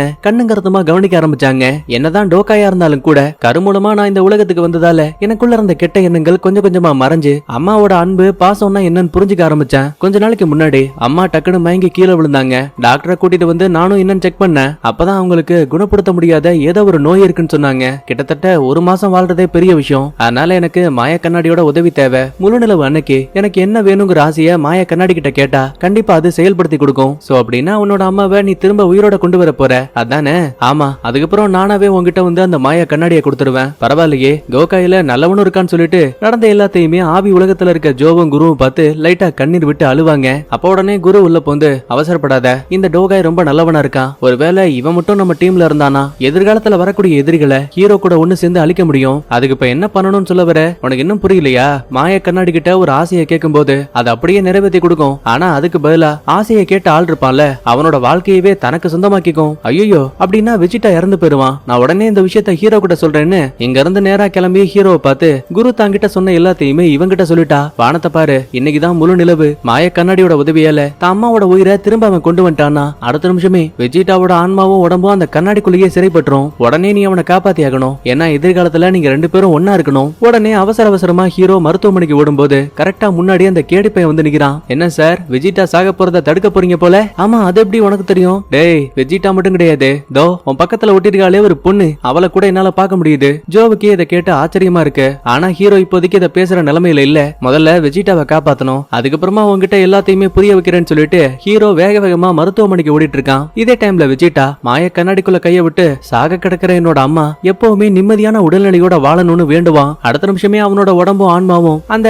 மாய கண்ணாடிக்குள்ள போயிட்டு இருக்கு. நல்ல வேலையா அப்ப அங்க வந்த ஹீரோ அந்த பிரகாசமான வெளிச்சத்துக்குள்ள நுழையும் போது கண்ணுக்கு முன்னாடி இருக்க வெஜிட்டாவை கவனிக்கிறான். நீ என்னதான் ஒரு கோக்காயா இருந்தாலும் கூட ரொம்ப ரொம்ப நல்லவன். எனக்கு உன்னோட உதவி தேவை. அதனால உங்க அம்மா உயிரை காப்பாத்த நீ முழுமையா உன்னோட உயிரையே கொடுக்க வேணாம். அதுக்கு பதிலா நீயும் நானும் வாழ்க்கையில பாதி பாதிய பரிமாறிக்கலாம். வெஜிட்டாவுக்கு இந்த டீல் பிடிக்கல. ஆனா இருந்தாலும் ஹீரோ அதையெல்லாம் கேட்காம மாய கண்ணாடி வெஜிட்டாவோட பாதி வாழ்க்கைக்கு பதிலா என்னோட பாதி வாழ்க்கையை நான் கொடுக்கறேன். அவனோட அம்மா உயிரை காப்பாத்துன்னு சொல்லும் போது மந்திர கண்ணாடியும் இப்ப அதே மாதிரியே பண்ணிடுச்சு. இது மூலமா ரெண்டு பேரும் பாதுகாப்பா உயிரோட வந்துட்டானுங்க. கேடி பையனுக்கு ஒரு நிமிஷம் இங்க என்ன நடந்துச்சுன்னே புரியல. ஆனா வெஜிட்டாவை பாருங்களேன், மயக்கத்தை விட்டு கண்ண முடிச்சாலும் கூட தனக்கு என்னாச்சுன்னு பாக்குறத விட்டுட்டு அவசர அவசரமா தான் அம்மாவுக்கு என்னாச்சுன்னு தான் பாப்பான். இவன் வேண்டிக்கிட்ட வரத்தின்படி சாகர நிலைமையில இருந்த இவனோட அம்மாவுக்கு கொஞ்சம் கொஞ்சமா உடல்நிலை குணமாகிற மாதிரி தெரியுது. வந்த வேலை நல்லபடியா முடிஞ்சிருச்சுன்னு ஹீரோ அங்க இருந்து கிளம்பும் போது பின்னாடி நம்ம கேடி பையன் நின்னுகிட்டு நானும் கூட வரலாமான்னு கேட்பான். என்ன கேள்வி இது? அதான் ரகசியங்கள்லாம் வெளிப்பட்டாச்சே, வா வா ரெண்டு பேரும் ஒன்னாதான் குப்பை கொட்டியாகணும். கட் பண்ணா இதே டைம்ல அந்த மியான காட்டுறாங்க.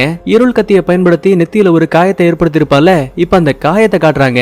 அது ஒரு கண் வடிவத்துல இருக்கு. அப்படின்னா இது வெறும் காயம் கிடையாது, ஒரு நெற்றிக் கண். உடனே கையில இருக்க சின்ன டாலரை நெற்றிக் கண்ணுக்கு நேரா காட்டும் போது இப்ப அதே மாதிரியே பிரகாசமான டாலர் எங்க இருக்குன்னு காட்ட ஆரம்பிக்குது. உடனே நம்மாலு மின்னல் வேகத்துல ஓடி வந்து பட்டாக்கத்திய வச்சு ஒரு காரை துண்டா வெட்டிட்டான். உள்ள ஒரு பெட்டி இருக்கு. திறந்து பார்த்தா ஏஞ்சல் பொண்ணு கண்ணீர் விட்டு அழும்போது ஒரு சின்ன முத்து கிடைச்சிருக்கும்ல, அதத்தான் அந்த பெட்டிக்குள்ள வச்சிருக்காங்க. ஆனா இதுக்காக மியான் கண்ணீர் முத்துகளையும் அதுக்கு சொந்தக்காரியான நம்ம ஏஞ்சல் பொண்ணையும் தேடிட்டு இருக்கான்னு தான் தெரியல. இதே டைம்ல இப்ப அந்த முத்து திருடப்பட்ட விஷயம் மீசக்காரனுக்கு தெரிய வருது. உடனே வில்லனுக்கு கால் பண்ணி, சார் கோகாயில ஒருத்தன் என்னோட காரையே அட்டாக் பண்ணிருக்கான். அது மட்டும் இல்ல உள்ள இருந்த முத்தும் திருடப்பட்டிருக்கு. அட கவலைப்பட தேவையில்லை, என்னோட தீவுக்கு வா, இந்த இடத்துல உனக்கு எல்லா விதமான பாதுகாப்புகளும் கிடைக்கும். பதிலுக்கு மீசக்காரனும் சரின்னு சொல்லிட்டு காலை கட் பண்ணிடுவான். அப்பதான் வில்லன் பக்கத்துல இருக்க அடியால கூப்பிட்டு, டொமோரா பென்னி உங்க ரெண்டு பேருக்கும் ஒரு வேலை வந்தாச்சு. பாக்குறதுக்கு மனித உருவத்துல இருந்தாலும் கூட இவங்க உடம்புக்குள்ளயும் கோகாயோட பவர்ஸ் இருக்கு. ஆனா சாதாரணமான பவர் கிடையாது, அதிபயங்கர சக்தி. கட் பண்ணா இதே டைம்ல நம்ம ஹீரோ குருவோட பேச்ச கேட்டு மியான் கிட்ட இருக்க கடைசி பொக்கிஷமான இருள் கத்தி இருக்கு பாத்தீங்களா,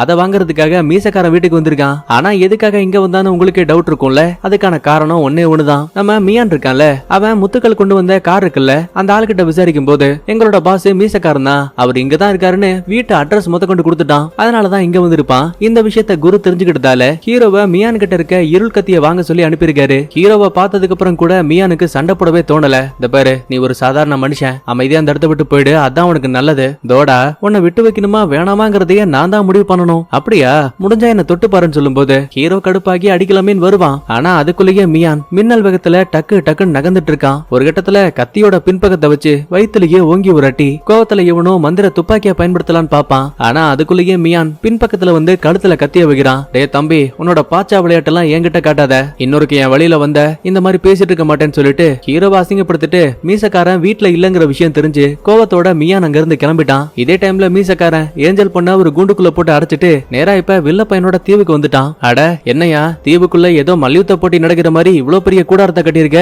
ஆமா, நீ நினைக்கிற மாதிரி இதுவும் ஒரு வகையான சூதாட்டம் தான், கொஞ்சம் நீயே இதை பாருன்னு சொல்லி தீய உலகத்தை சேர்ந்த கோக்காய் மிருகம் இருக்கு பாத்தீங்களா, அத கூண்டுக்குள்ள இருந்து வெளியில கொண்டு வராங்க. பக்கத்துல இருக்க இன்னொரு கதவுக்குள்ள இருந்து டொமோரோன்னு சொல்லப்படக்கூடிய வில்லனோட அடியால் வந்து நிக்கிறான். உருவத்திலையும் பலத்திலையும் மிருகம் தான் பார்க்க பயங்கரமா இருக்கு. ஆனா டொமோரோ பாருங்களேன், உன்னை அழிக்கிறதுக்கு வெறும் 30% சக்தியே போதும்னு சொல்லி ஒல்லியா இருந்தவனுக்கு ஏதோ அர்னால்டு மாதிரி உடம்பு புது புதுன்னு ஏற ஆரம்பிக்குது. கடுப்பான அரக்க மிருகமும் ஓடி வந்து ஒரு கடிய போலாமேன்னு பாக்கும். பதிலுக்கு இவன் ஒரு குத்து தான் குத்துவான். அவ்வளவுதான், மிருகத்தோட உடம்பே துண்டா கிழிஞ்சு சம்பவ இடத்துலயே மொத்தமா அழிஞ்சு போயிடுச்சு. மீசக்காரனுக்கும் அங்க இருக்க மத்தாளுங்களுக்கும் இத பார்த்து அல்ல இல்ல, இவ்வளவு நாள் பகடைகளை வச்சு சூதாட்டமானோல்ல, ஆனா இப்ப யோக்காய்னு சொல்லப்படக்கூடிய தீய உலகத்தை சேர்ந்த மிருகங்களையும் என்கிட்ட அடிமைகளா இருக்க யோக்காய் மனிதர்களை வச்சு நம்ம சூதாட்டம் ஆடலாம். ஏதோ ஒண்ணு கேம்பிளிங்னு ஒண்ணு ஆனாவே போதும்னு சொல்லிட்டு ஒட்டுமொத்த பணக்கார பயலுங்களும் சரின்னு தலையாட்டுறானுங்க. அதுக்கப்புறமா மீசக்காரன் கொண்டு வந்த அந்த ஏஞ்சல் பொண்ணு இருக்கா பாத்தீங்களா, அவளை பாக்கலாமேன்னு கூண்டு கிட்ட வரும்போது உள்ள இருந்தவளை காணோம். ஒரு நிமிஷம் பையனுக்கு சம ஷாக்கு. சரி எங்கடா போயிட்டான்னு தேடும்போது, நீ எதுக்கும் பயப்படாத, நான் உன்னை காப்பாத்துவேன்னு சொல்லி ஒரு பாடி கார்டு ஏஞ்சலுக்கு சத்தியமெல்லாம் பண்ணிருப்பான்ல, அந்த பையன் தான் வில்லன்ஸுக்கு தெரியாம அவளை காப்பாத்தி ஹெலிகாப்டர் கிட்ட கூட்டிட்டு வந்திருக்கான். ஆனா இவனோட கெட்ட நேரம் ஹெலிகாப்டருக்குள்ள இருந்து பென்னி இறங்கி வந்துட்டு இருக்கான். ஏண்டா டேய், நீ இப்படிதான் பண்ணுவேன்னு எனக்கு தெரியாதுன்னு நினைக்கிறியா? ஆனா பாவம், இவ்வளவு கஷ்டப்பட்டு ஓடி வந்து என் கையால நீ சாக போற இந்த மாதிரி சொல்லிட்டு தன் கையில இருந்து டென்டக்கல் மாதிரியான உன்னை வெளியில விட்டு பாடி கார்டு உடம்ப குத்தி கிழிச்சு ரொம்ப கொடூரமா அதே இடத்துல கொண்டுட்டான். கண்ணுக்கு நேரா இதையெல்லாம் பார்த்து பாவம் ஏஞ்சலாலையும் தாங்க முடியல, பயங்கரமா அழுதுட்டு இருக்கா. அது மூலமா அதிகமான முத்துக்கள் கிடைக்குது. பென்னியும் இதான் சாக்குன்னு சொல்லிட்டு அது எல்லாத்தையுமே கொண்டு வந்து நேரா அந்த மீசக்காரங்கிட்ட கொடுப்பான். அப்பதான் வில்லன் கிட்ட ஒரு சின்ன வீடியோவை போட்டு காட்டி, பாத்தியா இந்த கோக்காய் தான் கொஞ்ச நேரத்துக்கு முன்னாடி என் வீட்டுக்கு வந்தான், பிரச்சனை அது கிடையாது, அவன் பக்கத்துல பச்சை ட்ரெஸ் போட்டு இன்னொருத்தர் இருக்கான் பாத்தியா, அவன் கையில இருந்து வித்தியாசமான வெளிச்சமெல்லாம் வந்துச்சு. எனக்கு என்னமோ அவன் இந்த சூதாட்டத்துல கலந்துகிட்டு சண்டை போட்டான்னா கண்டிப்பா நானும் என்னோட ஆளுங்களும் பெட்ட அதிகமா கட்டுவோம், கவலைப்படாதீங்க, அவனை இங்க கொண்டு வரது என்னோட வேலை. கட் பண்ணா அடுத்த நாள் காலையில நம்ம ஜோ ஹீரோவை கூப்பிட்டு, உனக்குள்ள என்னதான் சண்டை போடக்கூடிய திறமை இருந்தாலும் சரி, ஆத்ம சக்தியை உன்னால கட்டுப்படுத்த முடியலன்னா உன் உடம்புக்குள்ள மறைஞ்சிருக்க ஸ்பிரிட் ஆஃப் ஹார்பை உன்னால கண்ட்ரோல் பண்ண முடியாது. ஏன்னா அது இருந்தா மட்டும்தான் உன் மூஞ்சில கரிய பூசின மியானை எதிர்த்து சண்டை போட முடியும். அதனால இப்போதைக்கு உனக்கு இருக்க ஒரே ஒரு வழி, அது ஜெங்காய்னு சொல்லப்படக்கூடிய ஒரு டீச்சர் கிட்ட நீ பிராக்டிஸ் பண்ணியாகணும். நாசமா போச்சு, என்ன மட்டும் தனியா கோத்து வர பாத்தியா, கவலைப்படாத, உனக்கு துணையா இன்னொருத்தர் இருக்கான். யாரு என்னன்னு கேட்டா அது நம்ம கேடி பையன். ஆமா, இவனை எதுக்கு இங்க கூட்டிட்டு வந்த, உனக்கு என்னமா புரியல? சாதாரண மனித கண்களுக்கு தெரியாதன்னா அவனோட கண்ணுக்கு தெரிஞ்சிருக்கன்னா கண்டிப்பா அவனுக்குள்ள ஏதோ ஒரு சக்தி வாய்ந்த ஆன்மா இருக்கு. அதனால இவனும் உன் கூட பிராக்டிஸ் பண்ணானா கண்டிப்பா ஏதாவது சேஞ்சஸ் வரதுக்கான வாய்ப்பு இருக்கு. இப்படி எல்லாம் பேசிக்கிட்டே நேரா அந்த ஜெங்காய் டீச்சர் கிட்ட வந்துட்டாங்க. அப்ப வழக்கம் போல ஹீரோவும் கேடி பையனும் வாக்குவாதத்துல இருக்க. கடுப்பான ஜெங்காய் வாய மூடுங்கடான்னு கத்துவாங்க. சத்தத்துக்கே பயப்புள்ளைங்க ரெண்டு பேரும் பறந்து வந்து தொப்புன்னு விழுவாங்க. இன்னையில இருந்து உங்க ரெண்டு பேருக்கும் கிளாஸ், ஒழுங்கா உள்ள வந்து வேலையை பாருங்கடான்னு சொல்லிட்டு தாய் கழுவி அவங்க பாட்டுல உள்ள போயிடுவாங்க. அதுக்கப்புறமா ஹீரோ தன்னோட ஆத்ம சக்தி மூலமா ஹீரோ ஒரு விரல வச்சு தலைகீழா நிக்கணும் எவ்வளவோ ட்ரை பண்ணி பாக்குறான். ஆனா பையனால முடியல, தொப்புன்னு கீழே விழுந்துருவான். அதுவே பக்கத்துல இருக்க ஜெங்காய பாருங்களேன், திறமையெல்லாம் இன்னும் அப்படியே தான் இருக்கு. ஏண்டா தம்மத்தோண்டு பிராக்டிஸ், உன்னால இத கூட ஒழுங்கா பண்ண முடியலையா? இந்த பாரு, சரியா ஒரு நைட்டு ஃபுல்லா தலைகீழா நின்னா மட்டும்தான் உனக்கு அடுத்த பிராக்டிஸையே நான் கொடுப்பேன். நான் தாய் கழுவி தேவையில்லாம என் வாயை சீண்டி பாக்குற. நான் ஏதோ ஆர்போட சக்தியை பயன்படுத்த கத்துக்கணும்னு சொன்னாங்க, ஆனா நீ எனக்கு அதை சொல்லி தராம என்னையே ஏமாத்த பாக்குறியா? அப்படியா தம்பி, உனக்குள்ள நிறைய திறமைகள் இருக்கா, நான் அதை சோதிக்கணும், என்ன வந்து அட்டாக் பண்ண. பதிலுக்கு இவனும் எவ்வளவோ அடிக்கலாமேன்னு பாப்பான். ஆனா அது எதுவுமே வேலைக்காகல. பதிலுக்கு அந்த பாட்டி தம்ம துண்டு நட்ஸ் எடுத்து சுண்டிதான் விடுவாங்க. நெத்தியில பட்டு ஹீரோவுக்கு பொறி தட்டு போயிடுச்சு. அப்போ ஒரு கட்டத்துல பேக் டைவ் அடிச்சு ஹீரோவோட கழுத்துல ஒரு உதவதப்பாங்க.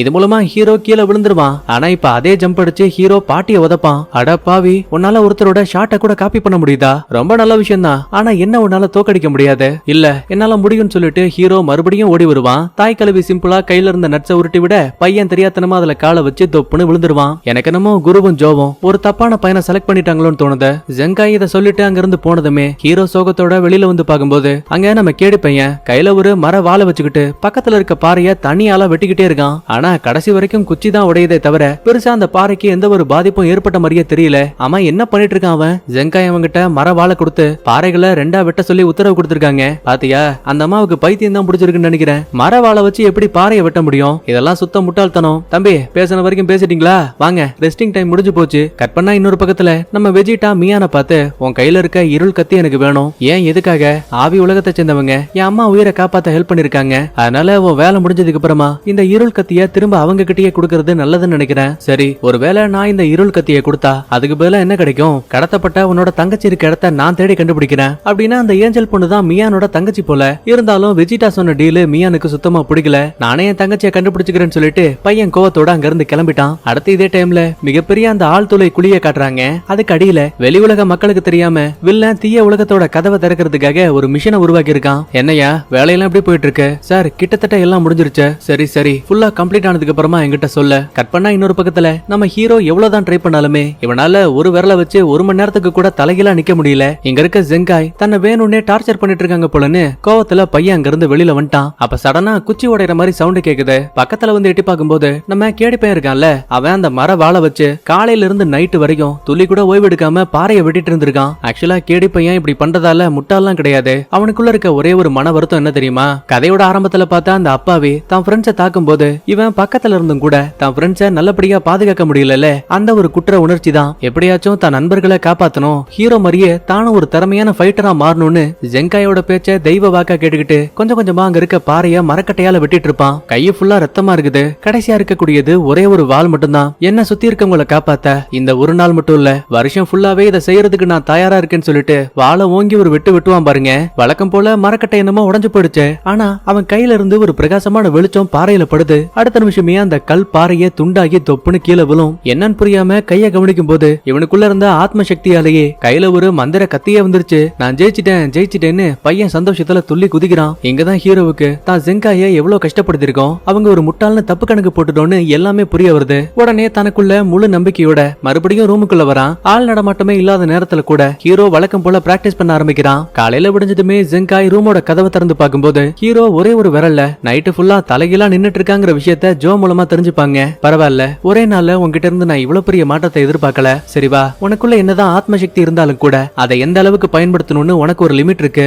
இப்போ முழு பலத்தை பயன்படுத்துன்னு சொல்லி மந்திர துப்பாக்கி இருக்கு பாத்தீங்களா, அதோட பவரை வேணும்னே அதிகப்படுத்த சொல்லும் போது பாக்குறதுக்கு அது ஏதோ பெரிய பந்து மாதிரி இருக்குது. நேரா வானத்தை பார்த்து சுடுவான் பாருங்க. அந்த வெளிச்சம் போகக்கூடிய விஷயத்த வில்லனோட தீவுல இருக்கக்கூடிய டொமாரா இருக்கான் பாத்தீங்களா, அவனும் பாத்துட்டான். இது ஜெங்காய்க்கும் ரொம்ப தெளிவா தெரியுது. கண்டிப்பா எதிரிகள் இங்க வரப்போறாங்கிற விஷயத்த புரிஞ்சுக்கிட்டு ஹீரோவை தனியா கூப்பிட்டு, உங்களுக்கான பிராக்டிஸ் இன்னைக்கே முடிஞ்சாச்சு. நீ தெரிஞ்சுக்க வேண்டிய ஒரு முக்கியமான விஷயம் இருக்கு. நீ அளவுல குட்டியோ பெருசோ அதை பத்தி என்னைக்குமே கவலைப்படாத. உன் உடம்பு உனக்கான பலத்தை கொடுக்காது, மனசுதான் நீ எந்த அளவுக்கு பலசாலிங்கிறத காட்டும். அதிகமா பிராக்டிஸ் பண்ணாலாம் ஸ்பிரிட் ஆஃப் ஆர்போ கிட்ட வரதுக்கு ரொம்ப டைம் ஆகும். அதனால என்னோட ஆர்பா நான் உனக்கு கொடுக்குறேன். எக்காரணத்தை கொண்டும் இதை தப்பான வழியில மட்டும் பயன்படுத்திடாத. பதிலுக்கு ஹீரோவும் கேடு பையனும் ஜெங்காய்க்கு தேங்க்ஸும் பாயும் சொல்லிட்டு அங்கிருந்து கிளம்பிடுவாங்க. கட் பண்ணா அன்னைக்கு நைட்டு ஜெங்காய் தனியா உட்கார்ந்து இருப்பாங்க. கரெக்டா அப்ப கதவை திறந்துகிட்டு அந்த டொமாரா உள்ள வராங்க. என்ன ஜெங்காய், உன்னை பார்த்து 50 வருஷம் ஆயிடுச்சு பாரு, முடியெல்லாம் நிறைச்சு பாக்குறதுக்கு கிளவி மாதிரி ஆயிட்ட. ஆனா என்ன பாத்தியா, இன்னும் என்னோட இளமை என்கிட்டயே தான் இருக்கு. பதிலுக்கு ஜெங்காயும், இந்த பாரு, உன்னோட இழப்பு என்னன்னு எனக்கு தெரியும். ஆனா அதுக்காக நீ ஒரு பெரிய பலசாலின்னு மத்தவங்களுக்கு தெரியப்படுத்தணுங்கிற அவசியம் கிடையாது. ஓ அப்படியா, சரி வா, 2 பேரும் சண்டை போட்டு பார்க்கலாம். பாத்தியா, இப்ப கூட நான் உண்மையை புரிய வைக்க பாக்குறேன். ஆனா நீ சண்டை போறதுலயே குறியா இருக்க. வேற வழியே இல்லாம கடைசியில ஜெங்காய் அந்த டொமாரா கூட சண்டை போற மாதிரி தெரியுது. ஆனா சண்டையோட முடிவுல கட்டடங்கள் ஃபுல்லாவே உடைஞ்சு போயிருக்கு. கடைசியில ஜெங்காய் அடிபட்டு சம்பவ இடத்திலேயே இறந்து போன மாதிரியும் தெரியுது. ஆனா பாவம், இது எதுவுமே தெரியாத ஹீரோ ஹோட்டல்ல சாப்பிட்டுட்டு அங்க இருந்து கிளம்பும் போது வெளியில இருந்து ஹீரோயின் வழி அனுப்பி வைப்பா. திடீர்னு அடுத்த செகண்டே நின்னுகிட்டு இருந்த ஹீரோயினை காணோம். எங்க போயிட்டான்னு புரியாம சந்தேகத்துல ஹீரோ திரும்பி பார்க்கும்போது மியான் இப்ப ஹீரோனை தூக்குனபடி நிக்கிறான். பிடிக்கலாமே பக்கத்துல வருவான். ஆனா அதுக்குள்ளேயே அந்த பைத்தியக்காரன் டக்குன்னு மறைஞ்சு போயிட்டான். கோவத்தோட உச்சத்துக்கு போன ஹீரோ பின்னாடியே துரத்தி வரும்போது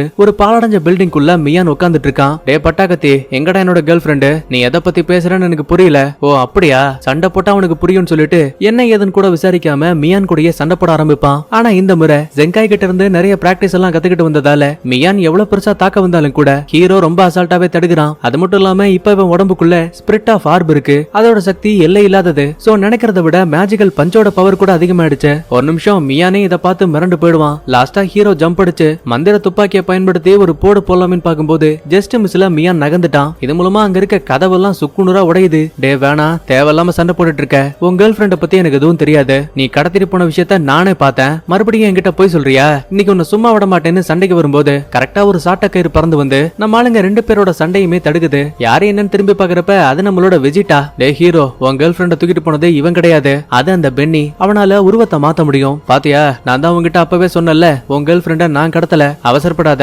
கடத்தப்பட்ட உன்னோட ஏஞ்சல் தங்கச்சி இருக்கால, அவளும் இப்ப வில்லனோட தனி தீவுல இருக்கா. இப்போதைக்கு நமக்கு வேற வழி கிடையாது. 3 பேரும் ஒன்னா சேர்ந்தா மட்டும்தான் உன் தங்கச்சியை அப்புறம் ஹீரோயினை காப்பாத்த முடியும். ஆமா, எதுக்காக நீ எனக்கு ஹெல்ப் பண்ற?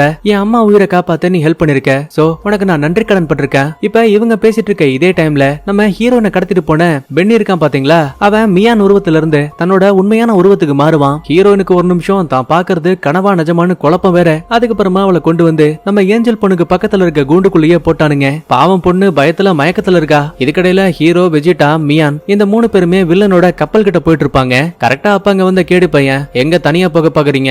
எனக்குள்ளயும் சூப்பர் பவர் இருக்கு, சோ கண்டிப்பா நான் உங்க கூட வருவேன். சரி வந்து தொலைன்னு சொல்லிட்டு நேரா கப்பலுக்கு வந்து பார்த்தா வெளியில ஒரு பாடி கார்டு நிக்கிறான். வாங்க வாங்க, எங்க தலைவர் உங்களுக்காக தான் வெயிட் பண்றாரு. நல்லதா போச்சு, திருட்டுத்தனமா தீவுக்கு போக வேண்டிய அவசியம் இல்லைன்னு சொல்லிட்டு மொத்த பேருமே கப்பல்ல ஏறி தீவுக்கு வந்துட்டு இருக்காங்க. இதே டைம்ல மயக்கத்தை விட்ட ஹீரோயினும் கண்ண முழிச்சு பார்க்கும்போது பக்கத்துல அந்த ஏஞ்சல் பொண்ணு இருக்க விஷயத்த பார்த்து, அம்மா நீ யாரு? இந்த அரக்க மிருகத்துக்கெல்லாம் பேர் என்ன? பதிலுக்கு அவளும், இதெல்லாம் கோகாய், தீய உலகத்துல வாழக்கூடிய ஜந்துக்கள். கட் பண்ணா அடுத்து நம்மளுங்க 4 பேருமே தீவுக்கு வந்துட்டாங்க.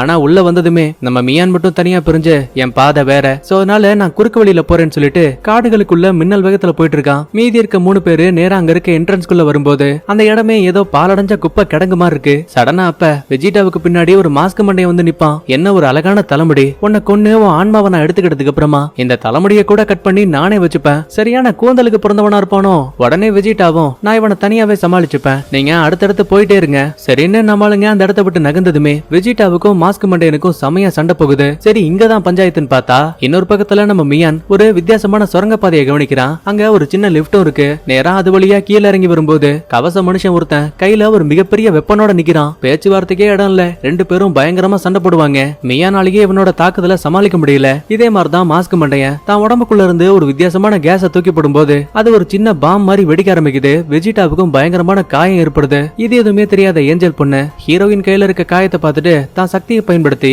ஒரு நொடியிலேயே அந்த காயத்தை மறைய வச்சுட்டா. கவலைப்படாத, நானும் ஒரு யோகாய் தான், ஆனா இருந்தாலும் ரொம்ப நல்லவ. ஹீரோயினுக்கு இப்பதான் தனக்கு பேசுறதுக்காச்சும் ஒரு தோண இருக்கேன்னு நிம்மதியா இருக்கா. இதுக்கடையில நம்ம வெஜிடா ஒரு சின்ன ரோசா பூவை கரெக்டா கைய பார்த்து தூக்கி போடும்போது மாஸ்க் மண்டையனோட கையிலேயே ஓட்டைய போடுறோம். பயபுள்ள கோவத்துல தொடர்ந்து நெருப்பு பந்துகளை பயன்படுத்தி வெஜிடாவை சரமாரியா தாக்குவான். ஆனா திடீர்னு பாக்கும்போது அந்த இடத்துல வெஜிடாவையே காணோம். எங்க போனான்னு புரியாம சுத்தி முத்தி கவனிக்கும் போது மனுஷ உருவத்துல இருந்து இப்பதான் இவன் உண்மையான போகாய் உருவத்துக்கு மாறி இருக்கான். அதாவது பாதி மனுஷன் பாதி நரி உருவத்துல. வழக்கம் போல நெருப்பு வச்சு தாக்கலான்னு பாப்பான். ஆனா இந்த முறை உண்மையான மிருக உருவத்துக்கு மாறினதால நொடி பொழுதுல டக்கு டக்குன்னு நகர முடியுது. அது மட்டும் கிடையாது, இந்த வெஜிடாவால ராட்சச செடிகளை கூட கட்டுப்படுத்த முடியும். இதே மாதிரிதான் மியானும் கவச மனிதனோட கையில இருந்த ஆயுதத்தையே துண்டா உடைச்சிட்டான். சரி சண்டை இதே இடத்துல முடிய போதுன்னு பார்த்தா ஆப்போனன்ட் ஆளு உடம்புல இருக்க கவசங்களை கொஞ்சம் கொஞ்சமா கழட்டி போடுவான். கிட்டத்தட்ட அதுவே டன் கணக்குல வெயிட் இருக்கும் போல. முடிஞ்சா இப்ப ஜெயிச்சு பாருன்னு மறுபடியும் சண்டை போடுறானுங்க. இதே டைம்ல கூண்டுக்குள்ள இருக்க ஹீரோயின் பயங்கரமா வயிறு வலிக்குதுன்னு நடிக்க ஆரம்பிக்கிறா. இத பார்த்து ஏமாந்து போன பாடி கார்டும் லைட்டா உள்ள வருவான். இதான் சாக்குன்னு ஹீரோயின் அவன் அடிச்சு போட்டுட்டு அவங்கிட்ட இருந்த ஐடி கார்டை பயன்படுத்தி கூண்டுக்குள்ள இருந்த ஏஞ்சலியும் காப்பாத்திட்டு கொஞ்சம் கொஞ்சமா அங்க இருந்து எஸ்கேப் ஆயிட்டு இருக்கா. இதே டைம்ல வெஜிடா தன்னோட அரக்க செடிகளோட சக்தியை பயன்படுத்தி மாஸ்க் மண்டைனியே கொத்தா புடிச்சு அவனுக்குள்ள இருக்க பவர்ஸ உரியலான்னு பார்த்தா அப்படியே ஆப்போசிட்டா அவன் வெஜிடாவோட பவர்ஸ உறிஞ்சு செடிகளையே ஒட்டுமொத்தமா அழிச்சிட்டான். முன்ன விட வெஜிடாவுக்கு இப்ப பவர் ரொம்ப கம்மியாயிடுச்சு. அடுத்து தப்பிச்சு வந்த ஹீரோனும் ஏஞ்சலும் ஒரு சின்ன டனல்குள்ள போய் ஒளிஞ்சுப்பாங்க. சடனா அப்ப யாரோ வர மாதிரி சவுண்ட் கேக்குது. உடனே மறைஞ்சிருந்து காலுக்கு நடுவுல ஓங்கி ஒரு குத்து அடிச்சதுக்கு அப்புறம் தான் இவளுக்கே தெரியுது வந்தது நம்ம கேடி பையன். டேய் இங்க என்னடா பண்ணிட்டு இருக்க? ஆமா ஹீரோவுக்கு என்னாச்சு? அடி சண்டால பாவி, அடிக்க கூடாத இடத்துல அடிச்சு போட்டு நலம் விசாரிக்கிறியா? நாங்க வர வழியில பாதை 2 பிரிஞ்சிச்சு, அதனாலதான் தனித்தனியா நாங்களும் பிரிஞ்சிட்டோம். உன்னை காப்பாத்துறதுக்கு தான் இங்க வந்தோம். இப்படி எல்லாம் சொல்லிட்டு பக்கத்துல இருக்க அந்த ஏஞ்சலை பாக்கும்போது கேடி பையனுக்கு அந்த புள்ள மேல கண்டதும் காதல். இவளோட பேரு ஏஞ்சல். கேடி பையனுக்கு இதை கேட்டு சமஷாக்கு. அட நீ அந்த மியானோட தங்கச்சியா? ரொம்ப நல்லதா போச்சு. உன் அண்ணன் புண்ணியவானும் இங்கதான் வந்திருக்கான். சரி வாங்க முதல்ல நம்ம இங்க இருந்து வெளியில போலான்னு சொல்லிட்டு இவங்க ஒரு பக்கத்துல ஓட ஆரம்பிக்கிறாங்க. இதே டைம்ல ஹீரோ மட்டும் தனியா ஒரு டனலுக்குள்ள ஓடிட்டு இருக்கான். இந்த விஷயத்த மாய உலகத்துல இருந்து குருவும் ஜோவும் பாத்துட்டு இருப்பாங்க. இப்போ வரைக்குமே அந்த ஜெங்கா இறந்த விஷயத்த ஹீரோ கிட்ட சொல்லலாமா வேணாமான்னு குழப்பத்துல இருக்காங்க. ஏன்னா டொமோரோவுக்கு நினைக்கிறத விட அதிகமான பவர் இருக்கு. இருக்கு. இப்ப மட்டும் உண்மையை சொன்னோம்னா அதிக கோவத்தால ஹீரோ தான் கட்டுப்பாட்டை இழந்துருவானோன்னு பயமா இருக்கு. அதனாலேயே ஜெங்கா இறந்த விஷயத்த மொத்தமா மறைச்சிட்டாங்க. இதே டைம்ல கவச மனுஷன் இருக்கான்ல, அவன் மியானை அடிச்சு பறக்க விட்டான். இதுக்கு மேலயும் ஓடி ஆடி சண்டை போற அளவுக்கு பையன் கிட்ட தெம்பு இல்ல. மொத்தமா ஆட்டம் முடிய போதும்னு நினைக்கிறப்ப என் கைகள்ல மறைக்கப்பட்டிருக்க இந்த பவரை நான் பயன்படுத்த கூடாதுன்னு நினைச்சேன். ஆனா நீ தேவையில்லாம என்ன சீண்டி பாத்துட்டேன்னு சொல்லும் போது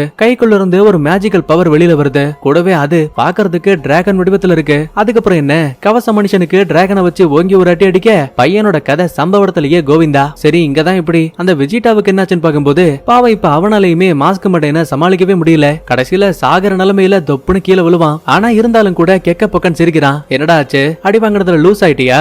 கிடையாது, இன்னும் கொஞ்ச நேரத்துக்கு அப்புறமா நீ சாக போற அழகை எப்படி இருக்கும்னு நினைச்சு பார்த்தேன். அதான் சிரிப்பு வந்துச்சு. இன்னும் புரியலையா? உன் கையில தூக்கி போட்டனே ஒரு ரோஜா, அது சாதாரண பூக்கள் மட்டும் கிடையாது, ஒரு வகையான நச்சு செடி. இன்னும் தெளிவா சொல்லணும்னா ரோஜாவால நீ காயம்பட்ட அடுத்த நிமிஷமே பூக்கள்ல நான் மறைச்சு வச்சிருந்த வேர்கள் உன் நாடி நரம்புகள்ல உள்ள பூந்து இந்நேரம் கிளிக்க ஆரம்பிச்சிருக்கும். இவன் ஒண்ணு ஒன்னா சொல்லும் போதே அந்த மாஸ்க் மண்டையன் ரத்த ரத்தமா வாந்தி எடுக்க ஆரம்பிக்கிறான். என்ன சாகடிக்க நினைச்ச நீ கடைசியில என் கையிலேயே சாகுற பாத்தியா? இதாண்டா வாழ்க்கை, செத்து போடா பெங்காலி முக்கான்னு சொல்லும் போது மாஸ்க் மண்டையனோட உடம்புல முளைச்சிருந்த வேர்கள் அவனோட இதயத்தையே நசுக்கி ரொம்ப கொடூரமா சாகடிக்குது. ஆக்சுவலா இப்ப நடந்த எல்லா ஃபைட்டுமே வில்லன் செட் பண்ணது. அது மட்டும் இல்லாம நடந்த சண்டைய லைவ்ல போட்டு காட்டி பணக்காரங்களை பெட் பண்ண வச்சு அது மூலமா இந்த வில்ல பையன் சூதாட்டத்துல ஜெயிச்சிட்டு இருக்கான். பரவாயில்ல, நினைச்சதை விட என் ஆளுங்க 2 பேரை மியானும் வெஜிடாவும் கொண்டிருக்கலாம். ஆனா அடுத்து வரப்போற விளையாட்டு நீங்க நினைக்கிறத விட இன்னும் சுவாரஸ்யமா இருக்க போகுது. என்னன்னு புரியாம பணக்கார பயலுங்களும் பேந்த முழிக்கிறாங்க. அடுத்து இதே டைம்ல நம்ம கேடி பையன், ஹீரோயின், அப்புறம் அந்த ஏஞ்சல் 3 பேருமே சுரங்கத்தின் வழியா நடந்து வந்திருப்பாங்கல்ல. அப்ப வழியில ஒரு சின்ன கதவு இருக்க விஷயத்த கவனிக்கிறாங்க. ஒருவேளை இதான் தப்பிக்கிறதுக்கான பாதையா இருக்குமோன்னு அங்க இருக்க பட்டனை பிடிச்சு அமுக்கும் போது 3 பேருக்கும் சம ஷாக்கு. ஏன்னா அது தப்பிக்கிறதுக்கான பாதை கிடையாது, ராட்சச அரக்க மிருகங்களை அடைச்சு வைக்கிறதுக்கான ஒரு சின்ன சிறை. அவ்வளவுதான், ஓடுறா கைப்புள்ளன்னு சொல்லிட்டு மிருகத்தை பார்த்து 3 பேரும் தெரிச்சு ஓடுறானுங்க. பின்னாடியே விடாம அதுவும் ஃபாலோ பண்ணிக்கிட்டே இருக்கு. அப்ப ஒரு கட்டத்துல ஏஞ்சலை கடிக்கலாமேன்னு பக்கத்துல வரும்போது ஹீரோயின் வேணும்னு அங்க இருக்க இரும்பு தட்டி அந்த மிருகத்தை தான் பக்கமா திசை திருப்பிட்டு இருக்கா. இதே மாதிரியே கேடி பையனும் அந்த மிருகத்தை திசை திருப்புவான். சடனா ஹீரோயினுக்கு ஒரு ஐடியா, பக்கத்துல இருக்க ரூமோட கதவை லாக் பண்ண ஆரம்பிக்கிறா. இதை கவனிக்கிற கேடி பையன் வேக வேகமா மிருகத்துக்கிட்ட இருந்து எஸ்கேப் ஆகி லாக் ஆகிறதுக்குள்ளேயே கதவுக்குள்ள சேஃபா வந்துட்டான். இப்போதைக்கு எப்படியோ 3 பேருமே உயிர் தப்பிச்சுட்டாங்க. இதுக்கிடையில தனியா பிரிஞ்சிருந்த வெஜிடாவும் மியானும் சண்டை போட்டதுக்கு அப்புறமா மறுபடியும் ஒண்ணு சேர்ந்துட்டாங்க. அடுத்து ஹீரோவுக்கு ஹெல்ப் பண்றதுக்காக இவங்க ஒரு பக்கத்துல டனல்ல நடக்க ஆரம்பிக்கிறாங்க. அடுத்து ஹீரோவுக்கு என்னாச்சுன்னு பாக்கும்போது அவன் கரெக்டா வில்ல இருக்கக்கூடிய இடத்துக்கு வந்துட்டான். வாப்பா உசுமாக்கி, நீங்க வருவன் நான் ஏற்கனவே எதிர்பார்த்தேன். உன் கூட சண்டை போறதுக்கு சக்தி வாய்ந்த ஆளான டொமோரா இங்க வெயிட் பண்ணிட்டு இருக்கான். ஒருவேளை நீ இந்த சண்டையில ஜெயிச்சா நீ உன் ஃப்ரெண்ட்ஸை கூட்டிக்கிட்டு தாராளமா இந்த இடத்தை விட்டு கிளம்பலாம். அவ்வளவுதானே, ஜெயிச்சிட்டா போச்சுன்னு ஹீரோவும் கெத்தா பேசுவான். ஆனா டொமோரோ தான் கைய மடக்கும் போது ஏதோ பைல்வான் மாதிரி உடம்புல இருக்க தசைகள் எல்லாம் பெருசாயிடுச்சு. வில்லனும் அங்க இருக்க பணக்காரங்களை பார்த்த இந்த போட்டியில டொமோரா தோத்தானா பந்தயம் கட்டுறது யாரா இருந்தாலும் சரி அவங்களுக்கு கொடுக்க வேண்டிய தொகையை நான் 3 மடங்கா கொடுக்குறேன். உடனே பணக்காரங்களும் இதான் சாக்குன்னு சொல்லிட்டு எக்கச்சக்கமா பெட் கட்டுவாங்க. கரெக்டா அப்ப அங்க வந்து அல்லக்கை குண்டுக்குள்ள அடைக்கப்பட்டிருந்த ஹீரோயின் அப்புறம் அந்த ஏஞ்சல் பொண்ணு தப்பிச்சு போன விஷயத்த சொல்லிட்டான். சிரிச்சுக்கிட்டே வில்லனும் சிசிடிவியை பார்க்கும்போது அவங்க எங்க ஓடிட்டு இருக்காங்கன்னு தெளிவா தெரியுது. சோ அதனால தப்பிச்சு வெளியில போறதுக்கான கதவை லாக் பண்ணிட்டு அந்த பென்னி இருக்கான் பாத்தீங்களா, அவன் இடத்துக்கு போறதுக்கான பாதையை திறந்து விட்டுருவாங்க. பிரச்சனை இப்ப அது மட்டும் கிடையாது, தீய உலகத்தோட கதவை திறக்கிறதுக்காக வில்லன் ஒரு மிஷினை உருவாக்கிட்டு இருந்திருப்பான்ல, இப்ப அது முழுமையடைஞ்சாச்சு. அதனால வில்லத்தனமா சிரிச்சுக்கிட்டே இவனும் பட்டன் அமுக்க அடுத்த நிமிஷமே ஒரு சின்ன போர்ட்டல் ஓபன் ஆகுது. இது மூலமா தீய உலகத்துல இருக்கக்கூடிய கோக்காய் பூச்சிகள் இருக்குல்ல, அது மொத்தமும் மனித உலகத்துக்குள்ள வந்துட்டு இருக்கு. அதுவும் 1ஓ 2ஓ கிடையாது, கிட்டத்தட்ட லட்சக்கணக்கில் இருக்கு. இதுக்கடையில டொமோராவுக்கும் ஹீரோவுக்கும் செமையா ஃபைட். எவ்வளவு பெரிய தாக்குதலை பண்ணாலும் கூட ரொம்ப அசால்ட்டாவே அந்த பைபிள்ல நம்மால தடுக்கிறான். அதுலயும் அடிக்கிற அடி ஒன்னும் இடிமாறு இருக்கு. இதுக்கடையில கேடி பையன், ஹீரோயின், அப்புறம் அந்த ஏஞ்சல் 3 பேரும் ஓடிட்டு இருப்பாங்கல்ல. கரெக்டா அப்ப வழியில அந்த பென்னி பையன் வந்து நிக்கிறான். டே ஒல்லி குச்சு, ஒழுங்கா வழிய விடு, இல்ல அடிக்கிற அடியில தலையெல்லாம் துண்டாயிரும். அப்படியா, உன்னால முடிஞ்சா என்ன கொண்டு பாருன்னு சொல்லும் போது கேடி பையன் கம்பிய வச்சு தோல்ல ஒரு அடி அடிப்பான். சதையெல்லாம் 2ஆ கிழிஞ்சு செத்து போயிருவான்னு நினைக்கும் போது திரும்ப அது எல்லாமே பழைய நிலைமைக்கு ஒண்ணு சேருது. அதுக்கப்புறம் அந்த பென்னி சும்மா இருப்பானா, கேடி பையனை கொத்தா புடிச்சு அடிச்சு சித்திரவதை பண்ண ஆரம்பிக்கிறான். கூடவே கூர்மையான கத்திகளை வச்சு வயிறு காலனி எல்லாத்தையும் கிழிச்சு விட்டான். பையன் காயத்துல தொப்புன்னு கீழே விழுந்துட்டான். நான் தான் உங்ககிட்ட சொன்னல, உன்னால என்ன அழிக்க முடியாது, ஆனா நான் நினைச்சா இங்க இருக்க ஹீரோயினையும் ஏஞ்சலையும் கொல்ல முடியும்னு சொல்லிட்டு பக்கத்துல வருவான். அப்பதான் கேடி பையனுக்கு தான் கண்ணுக்கு முன்னாடி ஃப்ரெண்ட்ஸ் எல்லாம் காயப்பட்டிருப்பாங்க. அந்த நேரத்துல இவனால எந்த ஒரு ஹெல்ப்பும் பண்ண முடியாம இருந்திருப்பான்ல, அது இல்லூஷனா வந்து போகுது. அடுத்த நிமிஷமே ஆத்மாவோட சக்தி எல்லாம் ஒண்ணு சேர்ந்து மந்திரவாள் கைக்கு வந்தாச்சு. அதுக்கப்புறம் என்ன, தாக்க வந்த பென்னியோட டென்டக்கல்ஸ துண்டா வெட்டி அவன் உடம்ப கூட 4-5 துண்டுகளா வெட்டி போட்டான். இதுக்கிடையில அந்த கோக்காய் பூச்சிகள் குழிய விட்டு வெளியில வர பாக்கும்ல, இத மந்திர கண்ணாடி மூலமா நம்ம குரு பாத்துட்டாரு. அதனால ஒரு சின்ன மேஜிக்கை பயன்படுத்தி பூச்சிகள் அந்த குழிய விட்டு வெளியிலேயே போக முடியாத மாதிரி ஒரு கவசத்தை வச்சு தடுத்துருவாரு. இன்னொரு பக்கத்துல ஹீரோவுக்கு என்னாச்சுன்னு பாக்கும்போது இவன் மந்திர துப்பாக்கிய வச்சு தாக்கலான்னு பாப்பான். ஆனா அதுக்குள்ளேயே டொபாரோ டக்கு டக்குன்னு நகருவான். சரி, இந்த பிளான் பிளான் தான் வேஸ்டா போச்சு. சுவர்ல ஒரு கூர்மையான கம்பி இருக்கு, அதை வச்சு இந்த டொபாராவை போட்டு தரலான்னு பார்த்தா கூட கம்பிக்கு பக்கத்துல வந்தவன் சடன் பிரேக்க போட்டு ஸ்டாப் பண்ணிட்டான். நடக்கிற பிரச்சனையை பார்த்து குருவுக்கு சம கோவம். உடனே நேரா வில்ல இருக்கக்கூடிய இடத்துக்கே வந்துட்டாரு. டேய், நீ என்ன பண்ணிட்டு இருக்கன்னு தெரியுதா? இப்ப மட்டும் அங்க இருக்க போக்காய் பூச்சிகள் எல்லாம் வெளியில வந்தா மனித இனத்துல ஒருத்தன் கூட மிஞ்ச மாட்டான். எதுக்காக இப்படி எல்லாம் பண்ணிட்டு இருக்க? பெருசா ஒண்ணும் இல்ல, மனித உலகமும் தீய உலகமும் ஒன்னா இருந்துச்சுல்ல, அந்த உலகத்தை நான் இப்ப பாத்தாகணும். கண்டிப்பா அது நான் இருக்க வரைக்கும் நடக்காது. தோடா, என்ன தடுக்க முடியும்னு நினைக்கிறியா? நல்லா பாரு, நீ உருவாக்கி வச்சிருக்க மந்திர கவசம் கண்டிப்பா கொஞ்ச நேரத்துக்கு அப்புறமா உடைஞ்சு போயிடும். சரி, இப்ப இதுக்கு என்னதான் முடிவுங்கிற? வேணும்னா இதை எனக்கு பிடிச்ச மாதிரி ஒரு சின்ன சூதாட்டமா கொண்டு போலாமா? நடக்கிற சண்டையில டொபாராவை ஹீரோ தோக்கடிச்சிட்டான்னா நான் அந்த போர்ட்டலை மொத்தமா மூடிடுறேன். கண்டிப்பா போகாய் பூச்சிகளும் வெளியில போகாது. ஆனா அதுவே டொபாரா ஜெயிச்சிட்டான்னா நான் செய்யக்கூடியது எதா இருந்தாலும் சரி, நீ என்ன தடுக்க கூடாது. ஆரம்பத்துல யோசிக்கிற குரு இதை விட்டா வேற நல்ல பிளான் கிடைக்காதுன்னு புரிஞ்சுக்கிட்டு வில்லன் சொன்ன டீலுக்கு சரின்னு சம்மதிக்கிறாரு. அப்ப இந்த டொபாராவை பாருங்களேன், பெரிய ஏணிய ஹீரோ கிட்ட தூக்கி போடுவான். கரெக்டா மேல வந்து அடிக்க போற நேரத்துல ஒரு கத்தி வந்து அந்த ஏணியவே ரெண்டா பிளக்குது. ஏணிகள் மேல விழாத மாதிரி ஒரு சில வேர்கள் அதையெல்லாம் தூக்கி போடுறது. யார் இதை பண்ணாங்கன்னு புரியாம திரும்பி பார்க்கும்போது அது நம்ம வெஜிடாவும் மியானும். தனியா தானே சமாளிக்க முடியாது. 3 பேரும் ஒன்னா சேர்ந்து இப்ப அந்த டொமாரோட கதையை முடிக்கலாம். அட் அ டைம்ல ஆளுக்கு ஒரு பக்கத்துல இருந்து பயங்கரமா தாக்குவாங்க. ஆனா எவ்வளவு பெரிய தாக்குதலையும் கூட ரொம்ப அசால்ட்டா தடுக்கிறான். முக்கியமா மியானோட வால் இருக்கு பாத்தீங்களா, அதை வச்சு வெட்டினா கூட இந்த பைபிளுக்கு காயமே ஏற்பட மாட்டேங்குது. நடக்கிற சண்டையை பார்த்து குருவுக்குள்ள இருக்க பயம் அதிகமாயிட்டே இருக்கு. இதுக்கடையில துண்டு துண்டா வெட்டப்பட்ட பென்னியோட உடம்பு இருக்கு பாத்தீங்களா, அது மறுபடியும் ஒண்ணு சேர்ந்து கேடி பையன், ஏஞ்சல், ஹீரோயின் 3 பேரையும் துரத்த ஆரம்பிக்குது. நடக்கிற சண்டையில சூதாட்டம் விளையாட வந்த ஆளுங்களே பயந்து ஓடிட்டு இருப்பானுங்க. அப்ப இந்த மீசக்காரனை பாருங்களேன், கூண்டுக்குள்ள அடைக்கப்பட்ட ஏஞ்சலை பார்க்கலாமே வருவான். ஆனா செல்லு திறக்கப்பட்டிருக்க விஷயத்தை பார்த்து பயபுளுக்கு ஷாக்கு. உருன்னு மிருகத்தோட சத்தம் வேற பின்னாடி இருந்து கேக்குது. திரும்பி பார்த்தா பின்னாடி ஒரு பயங்கரமான டோகாய் மிருகம் நிக்குது. அதுக்கப்புறம் என்ன, மீசக்காரனை லபக்குன்னு வாயில போட்டு முழுங்கிருச்சு. இதுக்கடையில டொபாரா கூட சண்டை போட்ட 3 பேரும் அவன் எப்படியோ மல்லு கட்டி பக்கத்துல இருக்க கூர்மையான ஊசி இருந்துச்சு பாத்தீங்களா, அதுல குத்த வச்சுட்டானுங்க. ஹீரோவும் இதான் சாக்குன்னு சொல்லிட்டு தன்னோட மந்திர துப்பாக்கியை பயன்படுத்தி கரெக்டா ஒரு ஷாட்டு சுவர்களை எல்லாம் உடைச்சு தள்ளிக்கிட்டு பையன் பறந்து போய் தொப்புன்னு விழுவான். அப்பாடா, ஒரு வழியா சண்டை முடிஞ்சு போயிடுச்சுன்னு பெருமூச்சு விடும்போது கரெக்டா அப்பந்தரத்துக்கு கேடி பையன், ஹீரோயின், அப்புறம் அந்த ஏஞ்சல் வராங்க. ஹீரோ காயம்பட்டிருக்க விஷயத்த பார்த்து சம ஷாக்கு. வழியில வேற அந்த பென்னியும் வந்துட்டான். வாய வச்சுக்கிட்டு சும்மா இருக்க வேண்டியதானே. என்ன ப்ரோ, நான் இங்க வரதுக்கு முன்னாடியே 3 பேரை அடிச்சு பந்தாடி இருக்க போல. பாவம், இவங்கள மாதிரிதான் அந்த ஜெங்காயும் அடிபட்டு இறந்து போனாங்க. ஒரு நிமிஷம் இரு, இப்ப நீ என்ன சொன்ன? ஓ, உனக்கு புரியலையா? நீயே பாரு, அந்த ஜெங்காய்க்கு என்னாச்சுன்னு நான் தெரிய வைக்கிறேன். 50 ஆண்டுகளுக்கு முன்னாடி ஜெங்காயும் டொமராவும் ஒரே பள்ளியில படிச்ச மாணவர்கள். ஆனா குறிப்பிட்ட வருஷத்துக்கு அப்புறமா ஜெங்காய்க்கு வயசாயிடுச்சு. ஆனா டொமராவுக்கு இளமங்கிறது ரொம்ப முக்கியம். அதனாலேயே தீய உயிரினமான போகாய தன் உடம்புக்குள்ள அனுமதிச்சான். அது மூலமா அவனோட பலம் அப்புறம் இளமை இப்ப வரைக்கும் அப்படியே இருக்கு. ஜெங்காய் ஒரு முட்டாள் தான். அவ உடம்புக்குள்ள இருந்த ஸ்பிரிட் ஆஃப் ஆர்ப உன்கிட்ட கொடுத்துட்டா பாரு. லாஸ்டா டொபாரா எப்படி ஜெங்காய கொண்டானோ அதே மாதிரியே இங்க இருக்க எல்லாரோட கதையவும் முடிக்க போறோம். சடனா டொபாராவுக்கு என்னாச்சுன்னு தெரியல, சொல்லக்கூடாத வார்த்தைகளையும் சொல்லிட்டேன்னு தான் முழு பலத்தை பயன்படுத்தி பென்னிக்கு ஒரு அட்டியை போடுவான் பாருங்க.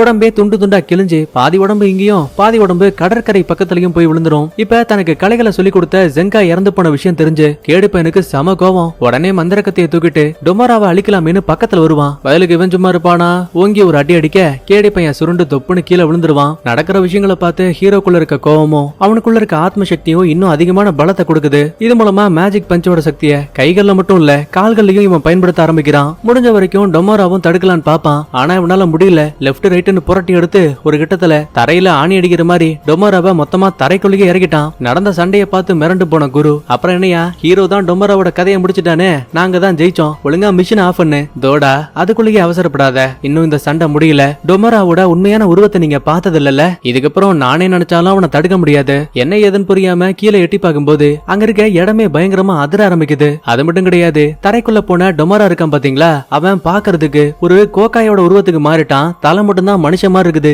லைட்டா தான் கட்டவர்ல சுண்டி விடுவான் பாருங்க. முதல்ல கேடி பையன் தொப்புன்னு கீழே விழுவான். கோக்காயோட உச்சநிலை சக்தியை கொண்டவங்களால இந்த சுண்டு விரல் யுக்தியை பயன்படுத்த முடியும். முடிஞ்சா தப்பிச்சு பாருன்னு சொல்லி ஹீரோவையும் தாக்குவான். நம்மால மேஜிக்கல் பஞ்ச பயன்படுத்தி ஓரளவுக்கு டொமாரோட தாக்குதல தடுத்துட்டு இருப்பான். அப்ப ஒரு கட்டத்துல ஜம்ப் அடிச்சு ஒரு குத்தலாமேன்னு பாக்கும்போது பதிலுக்கு டொமோரோ லைட்டா கத்த தான் செய்வான். அதுல இருந்து வரக்கூடிய அதிர்வுலயே ஹீரோ ஒரு பக்கத்துல பறந்து போய் தொப்புன்னு கீழே விழுவான். சரி, மேஜிக்கல் பஞ்சு தான் வேலை செய்யல, மந்திர துப்பாக்கிய வச்சு சொல்லாமேன்னு பார்த்தா கூட வில்லனுக்கு அது எதுவுமே பெருசா பாதிப்பே ஏற்படுத்தல. கரெக்டா அப்ப மாய உலகத்துல இருக்க ஜோ குரு கிட்ட பேச ஆரம்பிக்கிறா. தலைவரே, அந்த டொபாராவோட கடந்த கால வாழ்க்கை என்னன்னு நான் செக் பண்ணேன். 50 ஆண்டுகளுக்கு முன்னாடி ஜெங்காயோட தற்காப்பு பள்ளியில இவனும் ஒன்னாதான் இருந்திருக்கான். ஆனா அப்ப அங்க வந்த ஒரு டோகாய் இவனை சண்டைக்கு கூப்பிட்டு இருக்கு. ஜெயிச்சா உன் நண்பர்களை விட்டுறேன்னு வாக்குறுதியும் கொடுத்திருக்கு. டொபோராவும் இதை நம்பி சண்டை போட்டிருக்கான். ஆனா சண்டையோட முடிவுல ஜெயிச்சு தன்னுமோ டோகாய் தான். அதோட விடல, இவன் கண்ணுக்கு முன்னாடியே நண்பர்களை மொத்தமா வாயில போட்டு முழுங்கிருச்சு. அந்த ஒரே ஒரு காரணத்தால மட்டும்தான் டொபாரா தன்னை ஒரு பலசாலியா காட்டிக்கணுங்கிறதுக்காக உலகத்துல இருக்க எல்லா பலசாலிங்க கூடயும் சண்டை போட ஆரம்பிச்சிருக்கான். இப்ப ஹீரோவை கூட தனக்கு எதிரியா பார்க்கல, ஒரு போட்டியாளனா மட்டும்தான் பாத்துட்டு இருக்கான். ஆனா இது எதுவுமே தெரியாத ஹீரோ ஒரு பக்கத்துல காயம்பட்டு கீழே விழுந்து கிடப்பான். ஏஞ்சலையும் கேடி பொண்ணையும் சாகடிக்கிறதுக்காக லைட்டா தான் விரல சுண்டலாமேன்னு பாக்கும்போது 50 ஆண்டுகளுக்கு முன்னாடி என் நண்பர்களை விட்டுருன்னு டொமாரோ எப்படி போகாய் கிட்ட கெஞ்சிருப்பானோ இப்ப அதே மாதிரியே ஹீரோவும் வேணாம் அவங்கள விட்டுருன்னு கெஞ்சுவான். இந்த சவுண்ட கேட்டதுமே டொமாரோவுக்கு தன்னோட கடந்த கால வாழ்க்கை ஞாபகம் வரும். இது மூலமா சின்னதா டைவர்ட் ஆக மியானும் வெஜிட்டாவும் தடுக்கலான்னு பாப்பாங்க. ஆளுக்கு ஒரு அடியை போட்டு மட்டையாகிட்டான். லாஸ்டா கேடி பையன் என் உயிர் போடாலும் சரி கண்டிப்பா அவனை விட மாட்டேன்னு சொல்லுவான். அப்படின்னா இப்பவே உன்னோட ஆசையை நிறைவேற்றுறேன்னு சொல்லிட்டு வயிற்றுக்குள்ள கைய விட்டு ரொம்ப கொடூரமா ஹீரோவோட கண்ணுக்கு முன்னாடியே கேடி பையனை துடிக்க துடிக்க கொண்டுகிட்டு இருக்கான். இப்படி ஒரு விஷயத்த பார்த்தா ஹீரோவுக்கு எப்படி இருக்கும்? தனக்காக இவ்வளவு கஷ்டப்படக்கூடிய நண்பர்களை ஹீரோ எப்படி சாக விடுவான்? அந்த ஒரே காரணத்தாலேயே கீழே விழுந்தவன் டக்குன்னு எழுந்து நிக்கிறான். சந்தேகத்துல அந்த டொமராவும் திரும்பி பாப்பான். ஆனா அங்க ஹீரோவை காணோம். சரி ஒருவேளை உயிருக்கு பயந்து ஓடி போயிட்டான் போலன்னு லைட்டா முன்னாடி திரும்பும் போது நம்ம ஆளு டம்முன்னு ஓடி வந்து ஒரு குத்துவான் பாருங்க.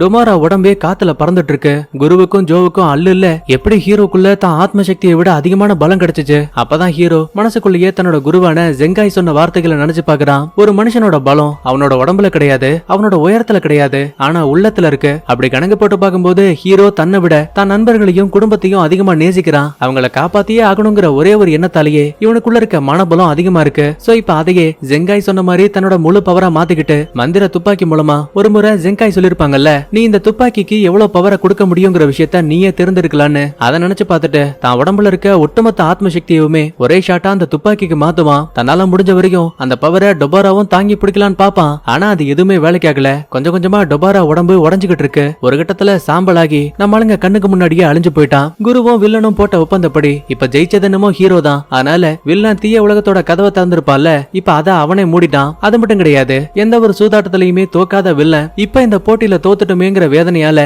தன்னைத்தானே சுட்டுக்கிட்டு இறந்து போற மாதிரியும் தெரியுது. கரெக்டா அப்போன்னு பார்த்து இறந்து போனதா நினைச்ச கேடி பையன் இருக்கான் பாத்தீங்களா, அவன் லைட்டா இருமுற மாதிரி தெரியுது. பக்கத்துல வந்து பார்த்தா பையனுக்கு இன்னும் மிச்சம் மீதி உயிர் இருக்கு. நல்ல வேலையா ஏஞ்சல் தான் தனக்குள்ள இருக்க சக்திகளை பயன்படுத்தி காயம்பட்ட கேடி பையனை கொஞ்சம் கொஞ்சமா குணப்படுத்திட்டு இருக்கா. உங்களோட உதவிக்கு நன்றின்னு சொல்லுவா. பதிலுக்கு கேடி பையனும் பரவாயில்ல, என் உயிரை காப்பாத்தின உனக்கு தான் என்னோட நன்றியை சொல்லியாகணும். பையன் பேச்சிலேயே புள்ளைய உசார் பண்ணிட்டு இருக்கான். இதுக்கடையில மியான் தான் தங்கச்சியை தேடி கண்டுபிடிச்சதால தான் வச்சிருந்த இருள் கத்தி இருக்கு பாத்தீங்களா, அதை மறுபடியும் வெஜிடா கடையே கொடுத்துட்டான். ஒரு வழியா உலகத்துல இருக்க மக்களோட உயிரை காப்பாத்தினதுக்கு அப்புறமா தீவை விட்டு மொத்த பேருமே வெளியில வருவாங்க. அப்ப இந்த மியான் தான் கழுத்துல இருந்த ஒரு சின்ன லாக்கெட்ட திரும்ப தான் தங்கச்சி கிட்ட கொடுப்பான். மத்தபடி இந்த பயபுள்ளைங்க பெருசா பேசிக்கிட்ட மாதிரி கூட தெரியல. கட் பண்ணா அடுத்து மாய உலகத்துல இருக்க டொமாரோவை காட்டுறாங்க. அவன் நடந்து போகக்கூடிய பாதையில நம்ம ஜெங்காய் வந்து நிப்பாங்க. நான் மரணத்தோட பாதைக்கு தான் போவேங்கிற விஷயம் உங்களுக்கு தெரிஞ்சிருக்கு, அதனாலதான் என்ன தடுக்க இங்க வந்தீங்களா? டொமாரோ, ஒரு விஷயத்த புரிஞ்சுக்கோ, உன் நண்பர்கள் இறந்து போனதுக்கு நீ காரணம் கிடையாது. நீ போக்காய் கூட ஒண்ணு சேர்ந்ததுக்கான உண்மையான காரணம் இளமை கிடையாது. உன் நண்பர்களை அந்த நேரத்துல உன்னால காப்பாத்த முடியல. அந்த ஒரு குற்ற உணர்ச்சியாலேயே இந்த உலகத்திலேயே நீ ஒரு மிகப்பெரிய பலசாலியாகணும்னு ஆசைப்பட்ட. இப்ப அது எல்லாமே முடிவுக்கு வந்தாச்சு. இப்பவாச்சும் உனக்குள்ள இருக்க கெட்ட எண்ணத்தை விட்டுட்டு தயவு செஞ்சு ஏன் கூட வா. இல்ல, நான் ஏற்கனவே செய்யக்கூடாத தப்புகளை நிறைய பண்ணிட்டேன், அதனால மரணம் தான் எனக்கு சரியான தீர்வுன்னு சொல்லிட்டு டொமாரோ மறுபடியும் நடக்க ஆரம்பிக்கிறான். அப்ப அங்க இருக்கக்கூடிய பாதைகளும் உடையற மாதிரி தெரியுது. இதுக்கடையில கப்பல்ல போயிட்டு இருக்கும் போதே கேடி பையன் ஏஞ்சல் பண்ண உசார் பண்ணிட்டான். அதே மாதிரிதான் ஹீரோ கொஞ்சம் கொஞ்சமா ஹீரோயினை காதலிக்கிற மாதிரி தெரியுது. பட் ஆனா இப்ப வரைக்கும் அதை வெளிப்படையா காட்டிக்கல. அதுக்கப்புறமா வானத்தை பார்த்து, குருவே நீங்க சொன்னபடி வேலைய பக்காவா முடிச்சிட்டேன், சோ கொஞ்ச நாளைக்கு எனக்கு ரெஸ்ட் தேவைன்னு சொல்லிட்டு கதையோட ஆரம்பத்துல இவன் இறந்து போயிருப்பான்ல, அந்த நிமிஷத்துல இருந்து இப்ப வரைக்கும் நடந்த எல்லாத்தையுமே ஹீரோயின் கிட்ட ஒரு கதையா சொல்ல ஆரம்பிக்கிற மாதிரி காட்டி அப்படியே இந்த இடத்துல முதல் சீசனை முடிக்கிறாங்க. அடுத்து என்ன நடக்க போகுதுன்னு ரெண்டாவது சீசன் பார்த்தா மட்டும் தான் தெரியும். ஆனா இப்போ வரைக்கும் ரிலீஸ் ஆகல. மேபி ரிலீஸ் ஆச்சுன்னா கண்டிப்பா அதையும் நம்ம ரிவ்யூ பண்ணலாம். சரி, இப்போதைக்கு நான் சொன்ன இந்த கதை தெளிவா புரிஞ்சிருக்கும்னு நம்புறேன். அடுத்த ஒரு சூப்பரான தரமான படத்தோட வரங்க. Bye bye.